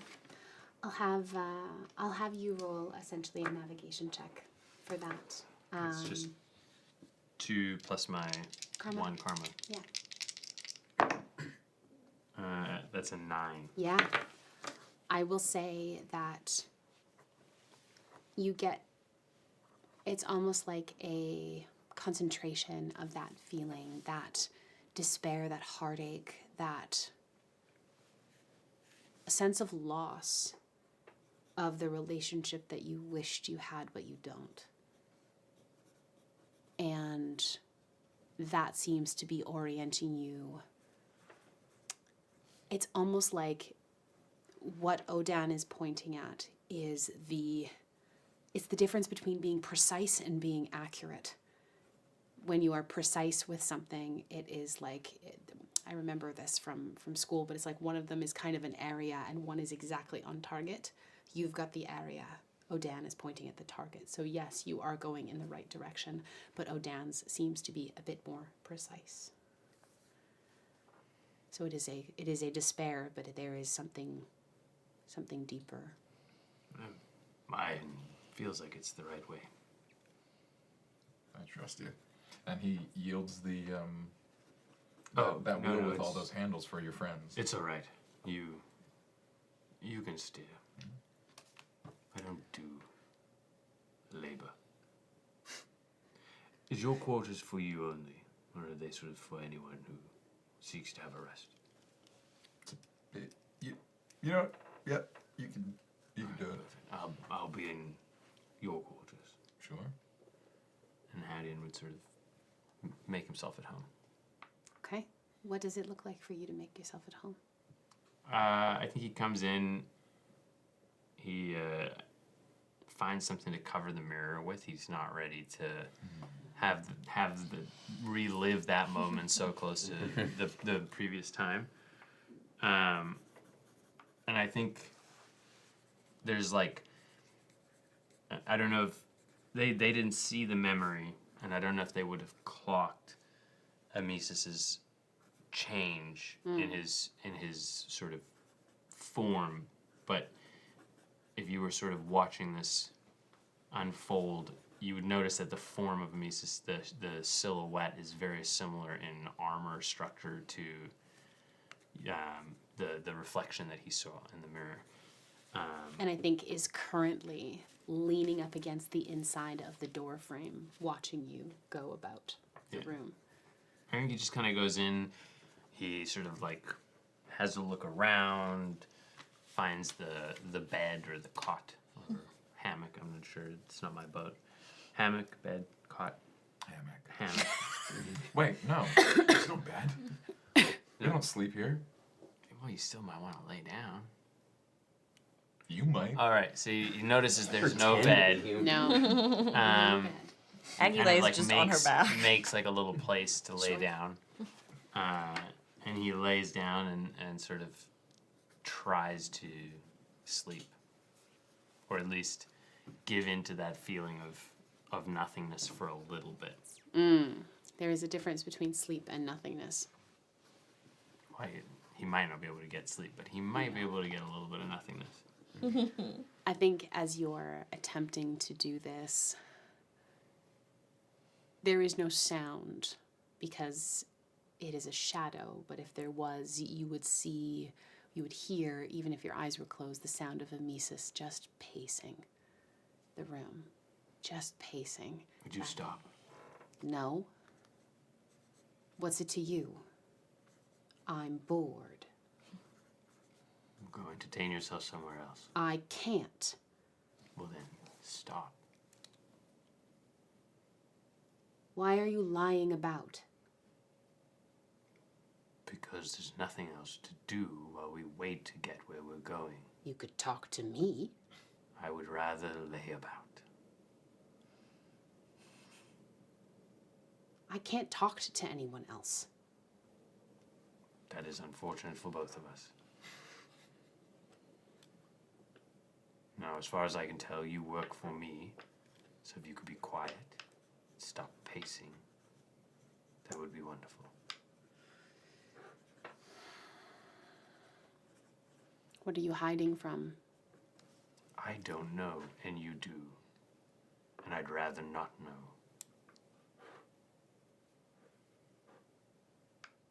So you're avoidant. You weren't that way in life, you know. And look where it got me. Always ready for conflict. Word or sword, choose your weapon. And now I'm here. Avoiding everything. And if I didn't avoid everything, I'd end up back up there. Where it's word and sword again. I don't know if you would go back to living. That's not how that works. Then where? Maybe the river if you're lucky. Don't you want to go there? And what then? Find the people who cared for you, or at the very least you cared for if there was no one left who cared for you. Make something of yourself other than what's down here. Work on that. Flicks the necklace of atonement. One cannot atone by avoiding. Some things can't be atoned for. What have you done that was so bad? You tell Hadeon? me.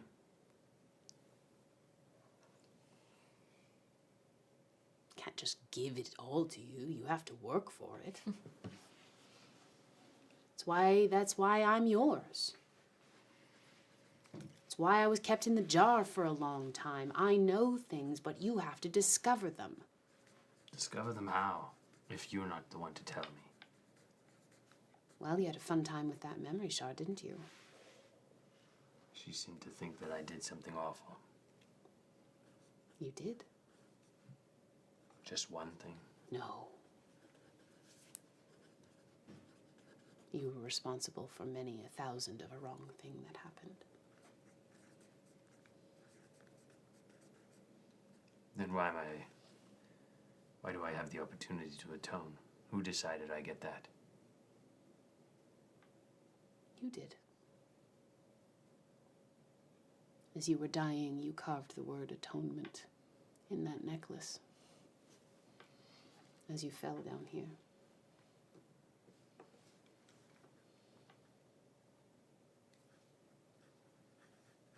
Because somebody encouraged you to. Who? A goddess. Which one? The one that oversees things when you die. She's the last one of, well, there have been 3. She's the 3rd. She's had it for almost the longest. She was very upset with you that day. And she thinks there's atonement is possible. I don't think she could do her job if atonement wasn't possible for everyone. Well, if the one who minds the gate to the river thinks that there's a chance that I can get through, then maybe there is. She didn't put you here. Just so you know. She didn't put me here as punishment. No. Then She tried to save you. who put me here? Your god. I don't even know who that was. And as Amissus smiles and exhales, you smell sulfur and brimstone, and they shift their being to a creature that looks to be about 9 feet tall, broad, cloven hoofs, a long goat-like tail, horns that curve up and out, long hair with armor, pauldrons at the shoulders and arms and across the chest, and wearing what looks to be what would look like almost a kilt over a pair of leather breeches. And you just hear its smile. And you smell the fire and brimstone through the room. So he betrayed me. After everything. He thinks you failed. And you did. Once. That's enough, apparently. And I'll tell you something, Hadeon. Everyone who takes the mantle of the High Priest of Ashmedai will end up in the ink. Your son, his son, and every son after that will end up here. So it was a boy. Yes. It's funny that that's the thing you heard from that sentence. Because it means that she wasn't shunned after I was gone. How dare you? How dare you? To think that I would be taken and then she would be shunned. After everything I did to her. I cannot if it was a boy or a girl. I never did. But those around you did. The line you have set up for yourself, Hadeon, is patrilineal. I did not set it up that way. I was born into it the same as the others. Same as my boy Willow. And his son. You were the first, Hadeon. You were the first. You grew up in an orphanage. You were not born into this. You made it.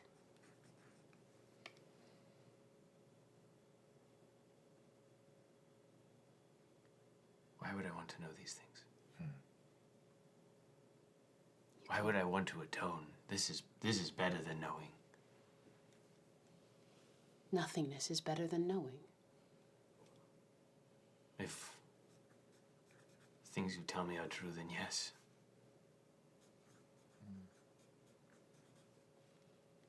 Knowledge is important. In the ink, knowledge is all we have. What do you get out of this? When I move on, what becomes of you? Why so eager? I remember. Well, then you can bear it. I'm tied to you as long as you're here, so I might as well enjoy myself. There's no enjoying the memories that you say you have. So you keep them. For now. Can I make a religion check talking about Nephthisicut and Ashmedai? Can I remake the check with the Mistress of Ravens? And I will say, because I'm a good DM, you don't have to do this at disadvantage. Thank you. You're welcome. Move it up in the world. And this is +3, right? This would be plus religion, yes, and plus your karma. I've been forgetting about the karma. 11. Okay. I forgot about the comma. So you would piece together that when they were talking about the goddess that tried to save you, being the third goddess, had almost held the tenure the longest. That she didn't punish you here. You start putting things together, and I would say there would be enough that you could probably assume the dark iconography, that it would be a logical jump to think a raven as an omen of death, and that potentially whoever this mistress is would have something to do. Was that not a term that was used, Mistress of Ravens? No. No. You wouldn't have heard that. I would say the words you would get out of that would be the feathered mistress. That would be it. But the Mistress of Ravens was not a term that was ever used. Her iconography was ravens. And I wouldn't know the story of how the feathered mistress came to fall. No. No.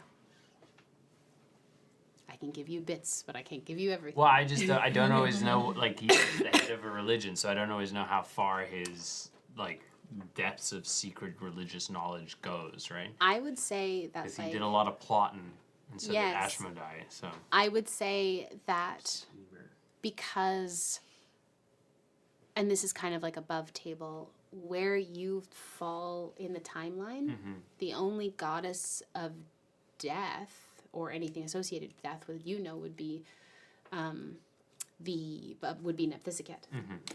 Queen.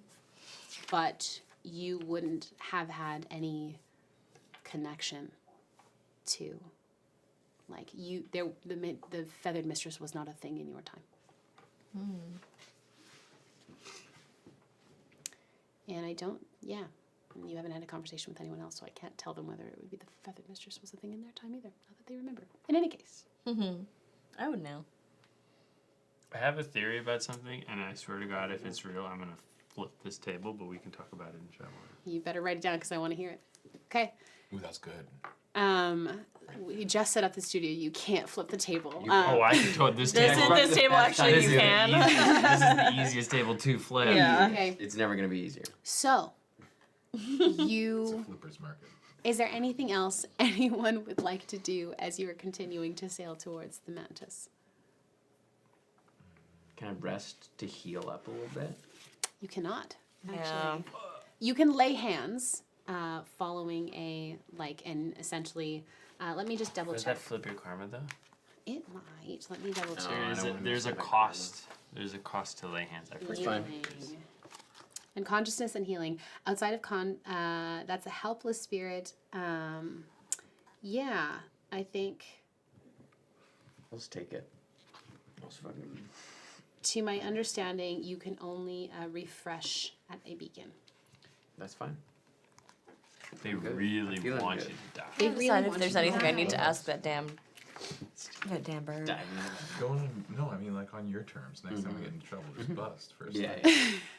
But it does more damage the healthier I am. Okay, so you keep But it doesn't flying, feel good. and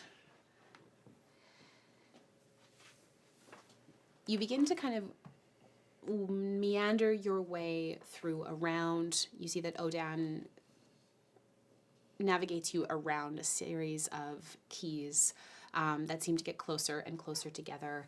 And then you begin to start noticing the water change.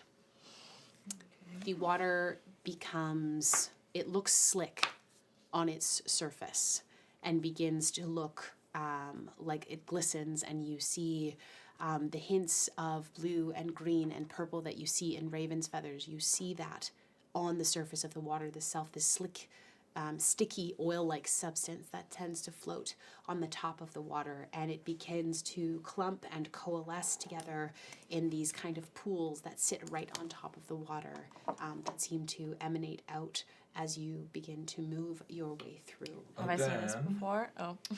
Sorry, go ahead. Have I seen that before? You have not. Okay. Dan, is this the thing we weren't going to be worried about, but now should be? This is the thing that we don't actually have to be worried about until you get to the shoreline, and then you need to be worried. How worried? Well, Mr. It's been a long time since I've been here, but Mistress has a house, and something guards the house. So if you want to go inside to see her, you need to get... Something we're gonna have to fight. We're gonna have Well, to it's fight. very big. All right. It's very big and it's yucky, and it I'll makes fight it. this. All right. Does she have a way of getting past it? Well, it listens to her. Do you have a way of getting past it? No. I just fly up. So it can't fly. No. So you could get around it. Well, yes. I can't go through it. I have to go up. Can't go around. Yes. And so as you continue moving towards the Mantis, you see, do any of you actually take a look at the... Yeah, I take a look. Yeah. Okay, so you bend over the side, kind of taking a lean and starting to look at the slick, and you see what look to be hands Yeah. made of this substance begin to start clawing at the edge of the boat. It doesn't seem to be doing any damage as of yet, but it seems to start trying to have purchase on the side. It's whatever mixture of substances. This is the ink, the water of the ink, and the slick oil of this ichor-like substance. It starts to grasp at the wood of the ship.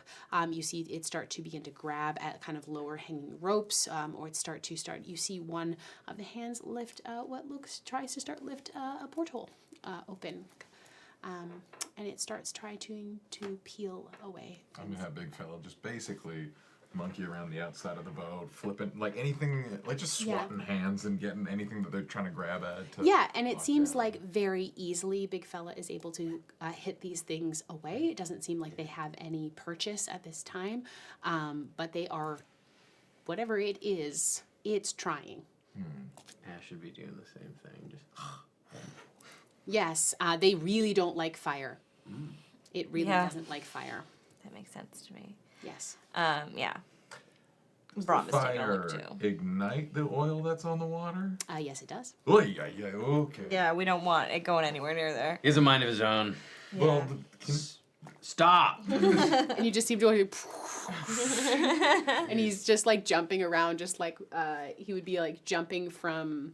Do it at the back of the boat, And behind us. And you just see little puffs of smoke and fire just being like coming up off the edge of the water. He likes to make fire. Yeah. We've learned. do you like fire? No, I hate it. Have you always hated it? As far as I can remember, I don't care for fire. I'm so sorry.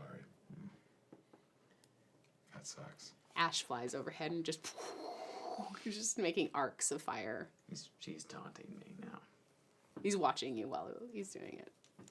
I'm not gonna give him anything. So it Just kind of look ahead. he doesn't listen to you. No. I mean, he does. We have an understanding, but I don't like him. Do you think he likes you? Yeah, I think he does. Which makes it worse. It's just. Does it? Yeah. Would it be worse if he hated you? It would be easier if you hated me. Would it be better though? Yeah. Why? I wouldn't feel bad telling him off.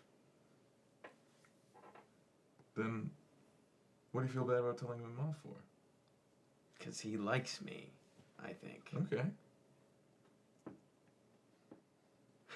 I feel like I'm missing a beat. He has some kind of attachment to me. I can see it. Yeah. I don't like that attachment. Okay. But I don't, I can't change how he feels. And I've tried. Meanwhile, you hear just ask, "Watch me jump," and Dad. If he didn't like me, it would be easier to just ignore each other. Do you feel like because he likes you, you like? I have to him give him. I something? have to talk to him sometimes. I don't think you do if you don't want to. Mine doesn't like me, and I don't like him. It works quite well. That's what I would like. Yeah, but the more you don't like them, the more they stop liking you. As this is happening, by the way, Aggie has been laying on the ground. Oh, Brahm is under your head in Yes. his normal pillow, and he goes, "Do you think we're ever going to be home again?" I hope so. Well, good. You promised me. So I know. And she looks up at the boys. She goes, Someday you might learn to love your shadow. Yeah, maybe. But I mean, I have a heart. we I don't- still fight. we don't fight. Girl. I just think it's weird that you feel like you owe it something. We're attached. Yeah. So yeah, I think, he's here because of me. Oh, So he is you. There It's a you little go. bit of you. Fair enough. It's the parts of you that you don't want to remember. All the worst things you've done. I don't think I've done anything Yeah. close to what Brahm is capable of. Well, it's the part of you that could do those things. I guess. That's why it's forgot that good to there keep it was separate. part of me that could. In life, I helped people, protected them when I could. But in order to do that, sometimes you have to be destructive. You remember a lot, don't you? Not really. Just parts of my journey. You seem very sure, though. Well, I remember protecting people in different villages. So I think it's something I did a lot. But I don't know how I got there. I don't remember a lot of the in-between. But I remember hurting people.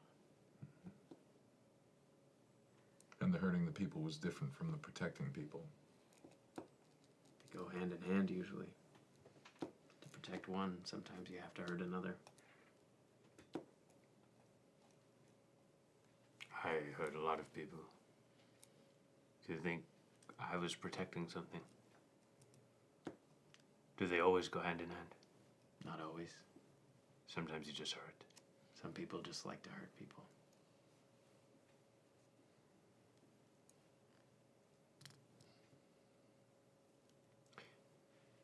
If I don't remember that, if I don't remember why or the how, is that still me? I don't feel like hurting now. I'd say that's a good sign. I'd say focus on the you that's you now. But what if that changes when I remember?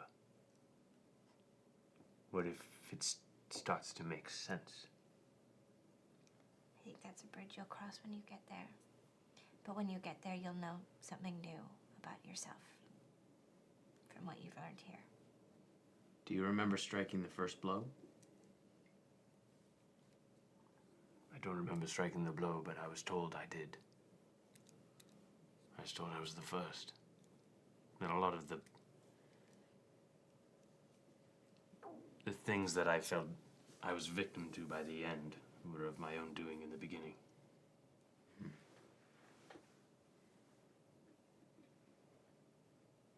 Do you feel like you? Now? Now. Yeah. Yes, but I don't know who I am. But you are you? I am me without all my mistakes. Maybe this is the purest version of you, how you started. Maybe you get to start over again. Yes, but Amissus says I only get to start over again when I remember what I did, and Amissus is a dick. he's a dick. I don't like him. I don't remember who I was. Not much at all. But I remember that butterflies exist.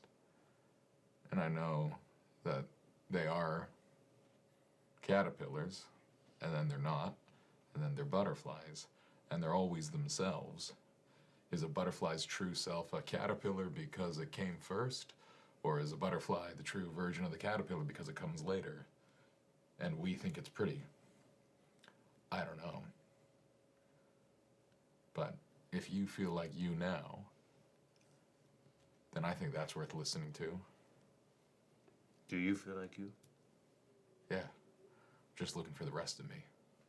Well, maybe that's not what you're supposed to have now. I think. I'm finding it pretty soon. What happens when you find her? I don't have to yearn anymore. But are you yearning for her, or are you yearning for what you had? What if she's different? What if it's not the same? I didn't really know what I had until today. I just knew that I needed it. But what happens when you find her? I don't know.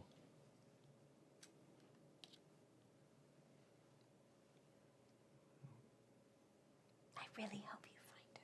I think I will. think you will too. hope I'm you scared you do. will. I'm scared you won't.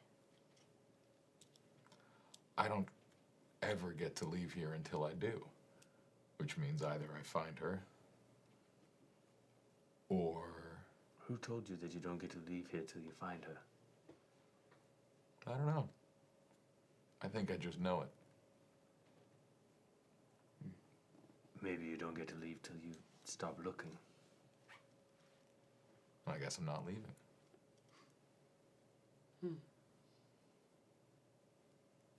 The boat broaches the shoreline, and you can see that the sand here is dark like it normally is, but there are pools of that slick substance that seem to be bubbling and thicker across, dotting the shoreline as far as you can see. And if you stare at it long enough, you see some of the larger pools start to reach out towards the smaller ones and pull them in, starting to coalesce. And do you hop off the boat? Yeah? Oh, Dan, this is the spot. Oh, yes, this is where I think we are supposed to go.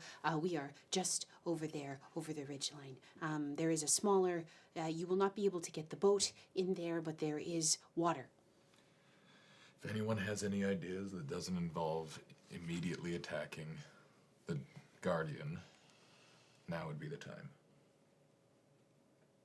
I got nothing. I guess we just have to get to the house. I am. Oh, Dan, Yes, this is an old one, but a good one. Okay. Can you try with me? yes. And I'm going to try to sing the song that we knew the mistress Yes. sung in the hopes that does something. And hopefully me and the bird doing it at the same time. Oh my gosh, okay. You trying to avoid my greater haunt. Mm-hmm. Okay. I got a new power. I I'd like love the to sound of that power. Yeah, I'll have you roll a... Tell me what skill check you'd like to roll for that. I think. I don't know. I'm not. Like, it could be presence. I would But- take presence or insight. Yeah, I mean, Cosmic insight. I guess. I don't Whatever know. feels comfortable for you. And tell me what you're doing with, like, what is your intent as you sing this? I think there's this feeling that Yearn had coming off that memory of what it feels like to not want anything.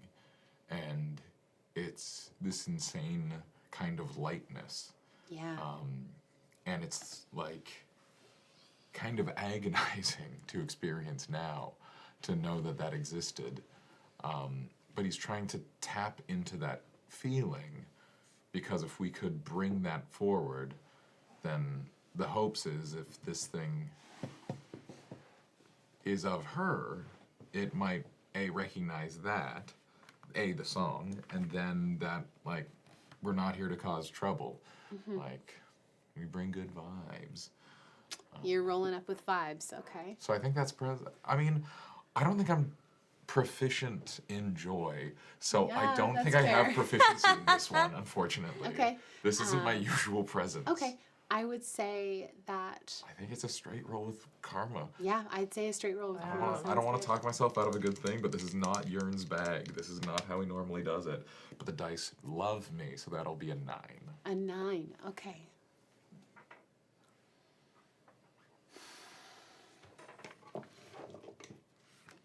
We make a corresponding roll. For the record, I would like to fight this. I got a new power. I went up 1 defense. I'd love some crystals. You're like regretting I didn't get feeling any that way. shards. I like that you keep calling them crystals. Fine. 1 shard. Okay. Her karma is negative. So, all right. You start to sing, hum, harmonize, hoping that the sound will carry over the key towards where her domicile is. You haven't seen it yet. You watch as Odan takes off and starts to fly up over the crest of the hill, which you assume goes down into more of a Taurus-like basin that is below. And you hear him continue to sing, and you hear some rippling in the what sounds like water on the other side, but you do not hear any other voices other than that. It's my stomach. Is that kind of rippling? Pizza's I mad. don't know. That pizza is mad. Pizza angry. I got a good feeling about this. I'll hop off and I'll lead the charge. Okay. Sing my little song. Okay. So you all hop off the boat, and as you begin to walk around these puddles, these pools, you see an arm extend out and start to pull itself up. And you see part of a torso shift forward as there is very much a sense of trying to get a body of some kind, trying to get itself out of this pit, this pool of this substance, but it cannot form itself. So it's almost like it gets too big and cannot hold itself. And so it collapses back down and then begins to try again. Spider-Man 3. Totally. Sandman. And in some you see arms, a torso, some you see just aspects of a face. And I am going to have everyone roll a d6, please.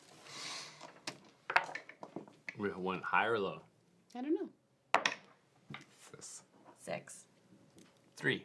Okay, Right in the middle. you two. You feel hands reach out as you walk close to a puddle and grab around your ankle. So high was good. High was good. Crazy. It's never like that. The one time. What would you like to do? Can we get our cards ready? You don't necessarily have... It's not hurting you. It's just grabbed your ankle. Can I try to shake it off? Yeah, absolutely. Yeah, I kind of just keep Yeah, walking. roll me a d6. D6 to shake it off. 5. Wonderful. Yeah. You see, you kind of give a good, strong kick, and the hand releases, kind of slurping back down into the puddle. Sick. And then as you take another step, you see a hand begin to pull itself back out of the edge and keep going. We should go quicker then. Not get grabbed by these hands. Yeah. And Odan flies down. Who would be in the lead? I'd be up near the front. Yeah. Odan perches on your shoulder and says, and looks kind of at these two kicking off the sledge. Mistress got lonely. Okay. So she created things from the water, but not only like 2 of them have worked. Okay. That's what those are. When she didn't make it. When she didn't work. Are the ones that did work nice? Are they up ahead? I haven't seen them in a long time. Oh, that's not good. And they're different from the Guardian? Yes. Are they worse than the Guardian? No. Are they with the Guardian? They leave each other alone. Okay. The Guardian is really big. Clearly.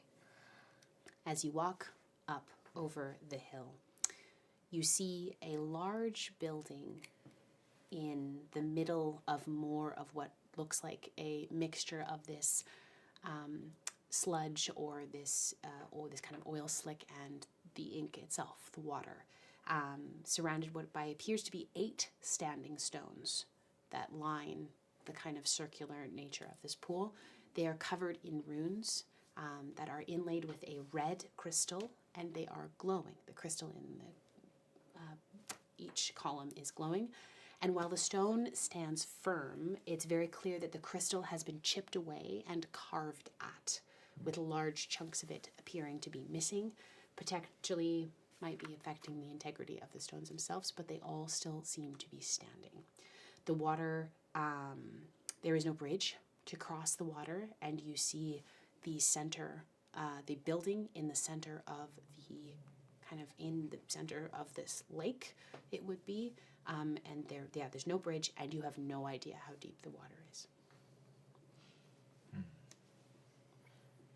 Do I recognize the runes? Do you recognize the runes? I say to the group, anybody recognize these runes? I'll take a peek. Yeah, would I? I would Look at my say shield. Do any of them look familiar? you roll I'll me use checks, my please. religion. How do I roll? I would say you can roll with photographic memory. What, moi? I would say you can roll cosmic insight. Shield making? That's 2 plus karma, and you're good. One of my then? skills is shield. Yeah, good. Because I'm like, kind of like comparing. Yeah, okay. 11. 13. Doesn't fucking matter because I only got a 5. Yeah, these aren't similar to what's on your shield. 9. 11. 11. 13. Yeah, okay. You have seen runes like this before. Where would you have seen runes like this before? Gosh. It would have been a warning. They would have been like, you came across a site in the ink that felt like more wrong than a lot of the other places. You would remember it, and it gave big fella like the heebie-jeebies. And it looked like there was a giant body that was like partially coming out of the ink and like half submerged. It looked like a giant body that had been like degrading and decaying, that had fallen into the ink. And you remember Big Fella saying it was something like the body of a god. And you saw runes carved into the bones of that god. And these are similar. I passed that along the crew. You would have seen runes like this. They are protection runes. Oh, slide. Yeah, they are protection runes. You remember those from your life. I relay this to everyone. Yep. You remember they are runes of warding. They are runes of come too close and fuck around and find out. I guess I would have the same set of them. Yeah. And the gems? The red crystal that you see inlaid is not like any that you have seen before. I think this is just part of the protection that Odin was speaking of. I think we should just keep going. Well, we gotta get across the water. How would you like to do that? Odin, how do people get across the water here? They don't. Excellent. I fly. Can you carry us? No, I am a bird. He's normal raven bird size. Yeah, like normal, like a bit bigger. Larger than a normal A bit raven. bigger than a. An eagle-sized raven. How no, preposterous. I mean, there are ravens the size of eagles already. There, big bird. Thank you. Big bird, not. Where? Oh, like huge big bird size? No. I'm a big bird. Should we, can we run across the water? Can you? I don't know, things work differently here. Can I ride my shadow? The water is different from the ink, because the ink kills us. Yes. Oh, yeah. Is this water? water? Water or water? You would probably. It's got that like slick like substance on it, but you're probably gonna have to get a little bit closer and test that out, aren't you? We could burn it. We could burn it. Is that just Ash? Ash would We like could to burn it. Ash is suggesting we Burn it. Amissus, Yes. can you carry me across? Yes. I ask the same of Brahms. Well, of course I could. I'm strong. I guess we just use our shadows. We could probably figure something out. I can take you across, boss. It's fine. Can You Ash fly? No, I can move across the water. I don't have to breathe. Neither do you. We've been on a boat for eons. It And is- water doesn't bother you? Well, it burns me, but if this isn't the ink, then it's fine. Oh. Embarrassing. Ash can fly. You are embarrassing everyone This today. is But am I gonna a carry private you? conversation. I don't know, Ash. Are you going to carry Do you me? want me to carry you? I need you to carry me. Oh, you need me to carry you now. We're all just fighting silently with our shadows. What's in it for me? The satisfaction of helping me. What else? Once we get across, you can burn whatever is on the water. Well, didn't you say so? Fantastic. So, yeah, the four of you and your shadows begin to broach the edge of the water, and you see the plinths begin to glow with a bright red light that fills the space. You see large ripples begin near the center out front of the house, and they begin to rocket towards you, and something very large abruptly surges out of the water, rising up on 4 of 8 what you can see to be long tentacles.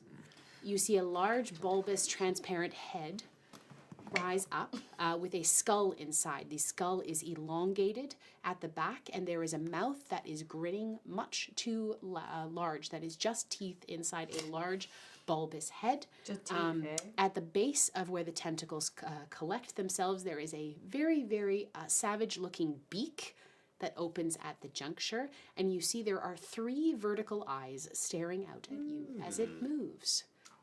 One more time. How big this octopus? 3 vertical eyes. I would say, how tall is the head? I would say the head itself, pardon me, the head itself is probably, I'd say 15 Bear, feet. Elephant, school bus. Oh, we're looking at an 747. elephant. Elephant, okay. Okay. Just the head portion. Tentacles, school bus length. Long. As these... Telephone pole. As these 3 vertical eyes begin to swivel, coalesce, and begin to, or like collect themselves in a vertical line, and begin to run towards you, as Amissus steps out in front. And that is where we're going to end session. Big elephant. Big, elephant. angry Octopus elephant. Octopus elephant. Big, angry octopus. Octopus's elephant. This one is Well, elephant already has 1 tentacle. Yeah. What's I wouldn't call what's that 7 a more? tentacle. We are going to talk a little bit. Sean, if people want to know more about this session and everything else that we do, where can people find that information? They can look within. Or without. Where would they find that, Tim? On patreon.com Slash.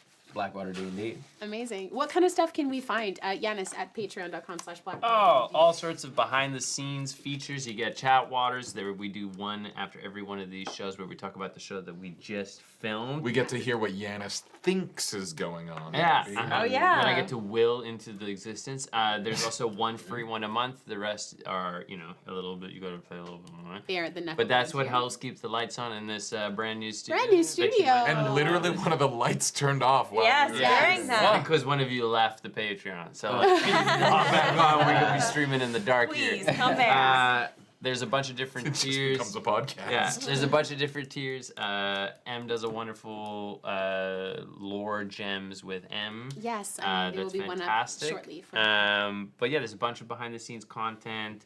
So come check it out. Thanks, Yanis. Patreon.com/BlackwaterDnD. We are back next Monday with the final installment of Ink. Say it ain't so. Oh, damn. I know. Do you think that we're going to win? I don't There's know. only We're Liz gonna win this. and I know. Godkiller. There's This only, miniseries. this is Godkiller. We don't get nice things. So we will be back next week with our final episode of Ink. So please stick around for the raid. We are going to go hang out with someone awesome. Also, I want to say a huge thank you to everyone who has been enjoying Afterlight, which is our new podcast that we dropped. Would have been just in the middle of November. Just like every time I see someone post about it, it really warms my heart. Sai is doing such an incredible job. The sound design is so beautiful. The cast is just absolutely clean in house. I am having such a blast. If you haven't listened to it, you have to check it out. I mean, I know it's one of our shows, so it's like we always rave about our shows, but the sound design that Sai is It's doing so on good. this is like So good. I say this as someone like this is a part that has like Sai is obviously very much become part of our family here, but he's also sort of is doing his own thing. Yeah. And this is like some of the best sound design I've heard Ever. in AP out there. Like Yeah. Sai is doing an amazing Next level. Yeah, it is so good. Yes. So like, even if you just from like a sort of like tech creative perspective, just have a listen. Even if the story's not something that you're super into, But just you're gonna like the story. You're gonna like it. You're But gonna like it. even just like the nerdy part of like production value side of it is stunning.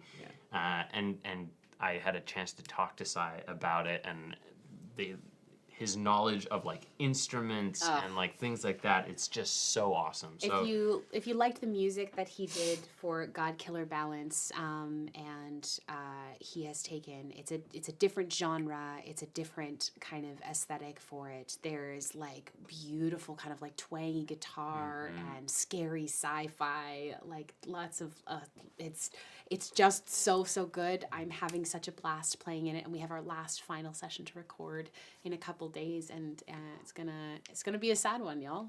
Spoilers. But yes, please stick around for the raid. We're gonna go hang out with someone awesome. And from all of us to all of you, we wish you smooth sailing this week as you on your own journeys across the ink. So we'll see you next time. Okay, bye. Bye.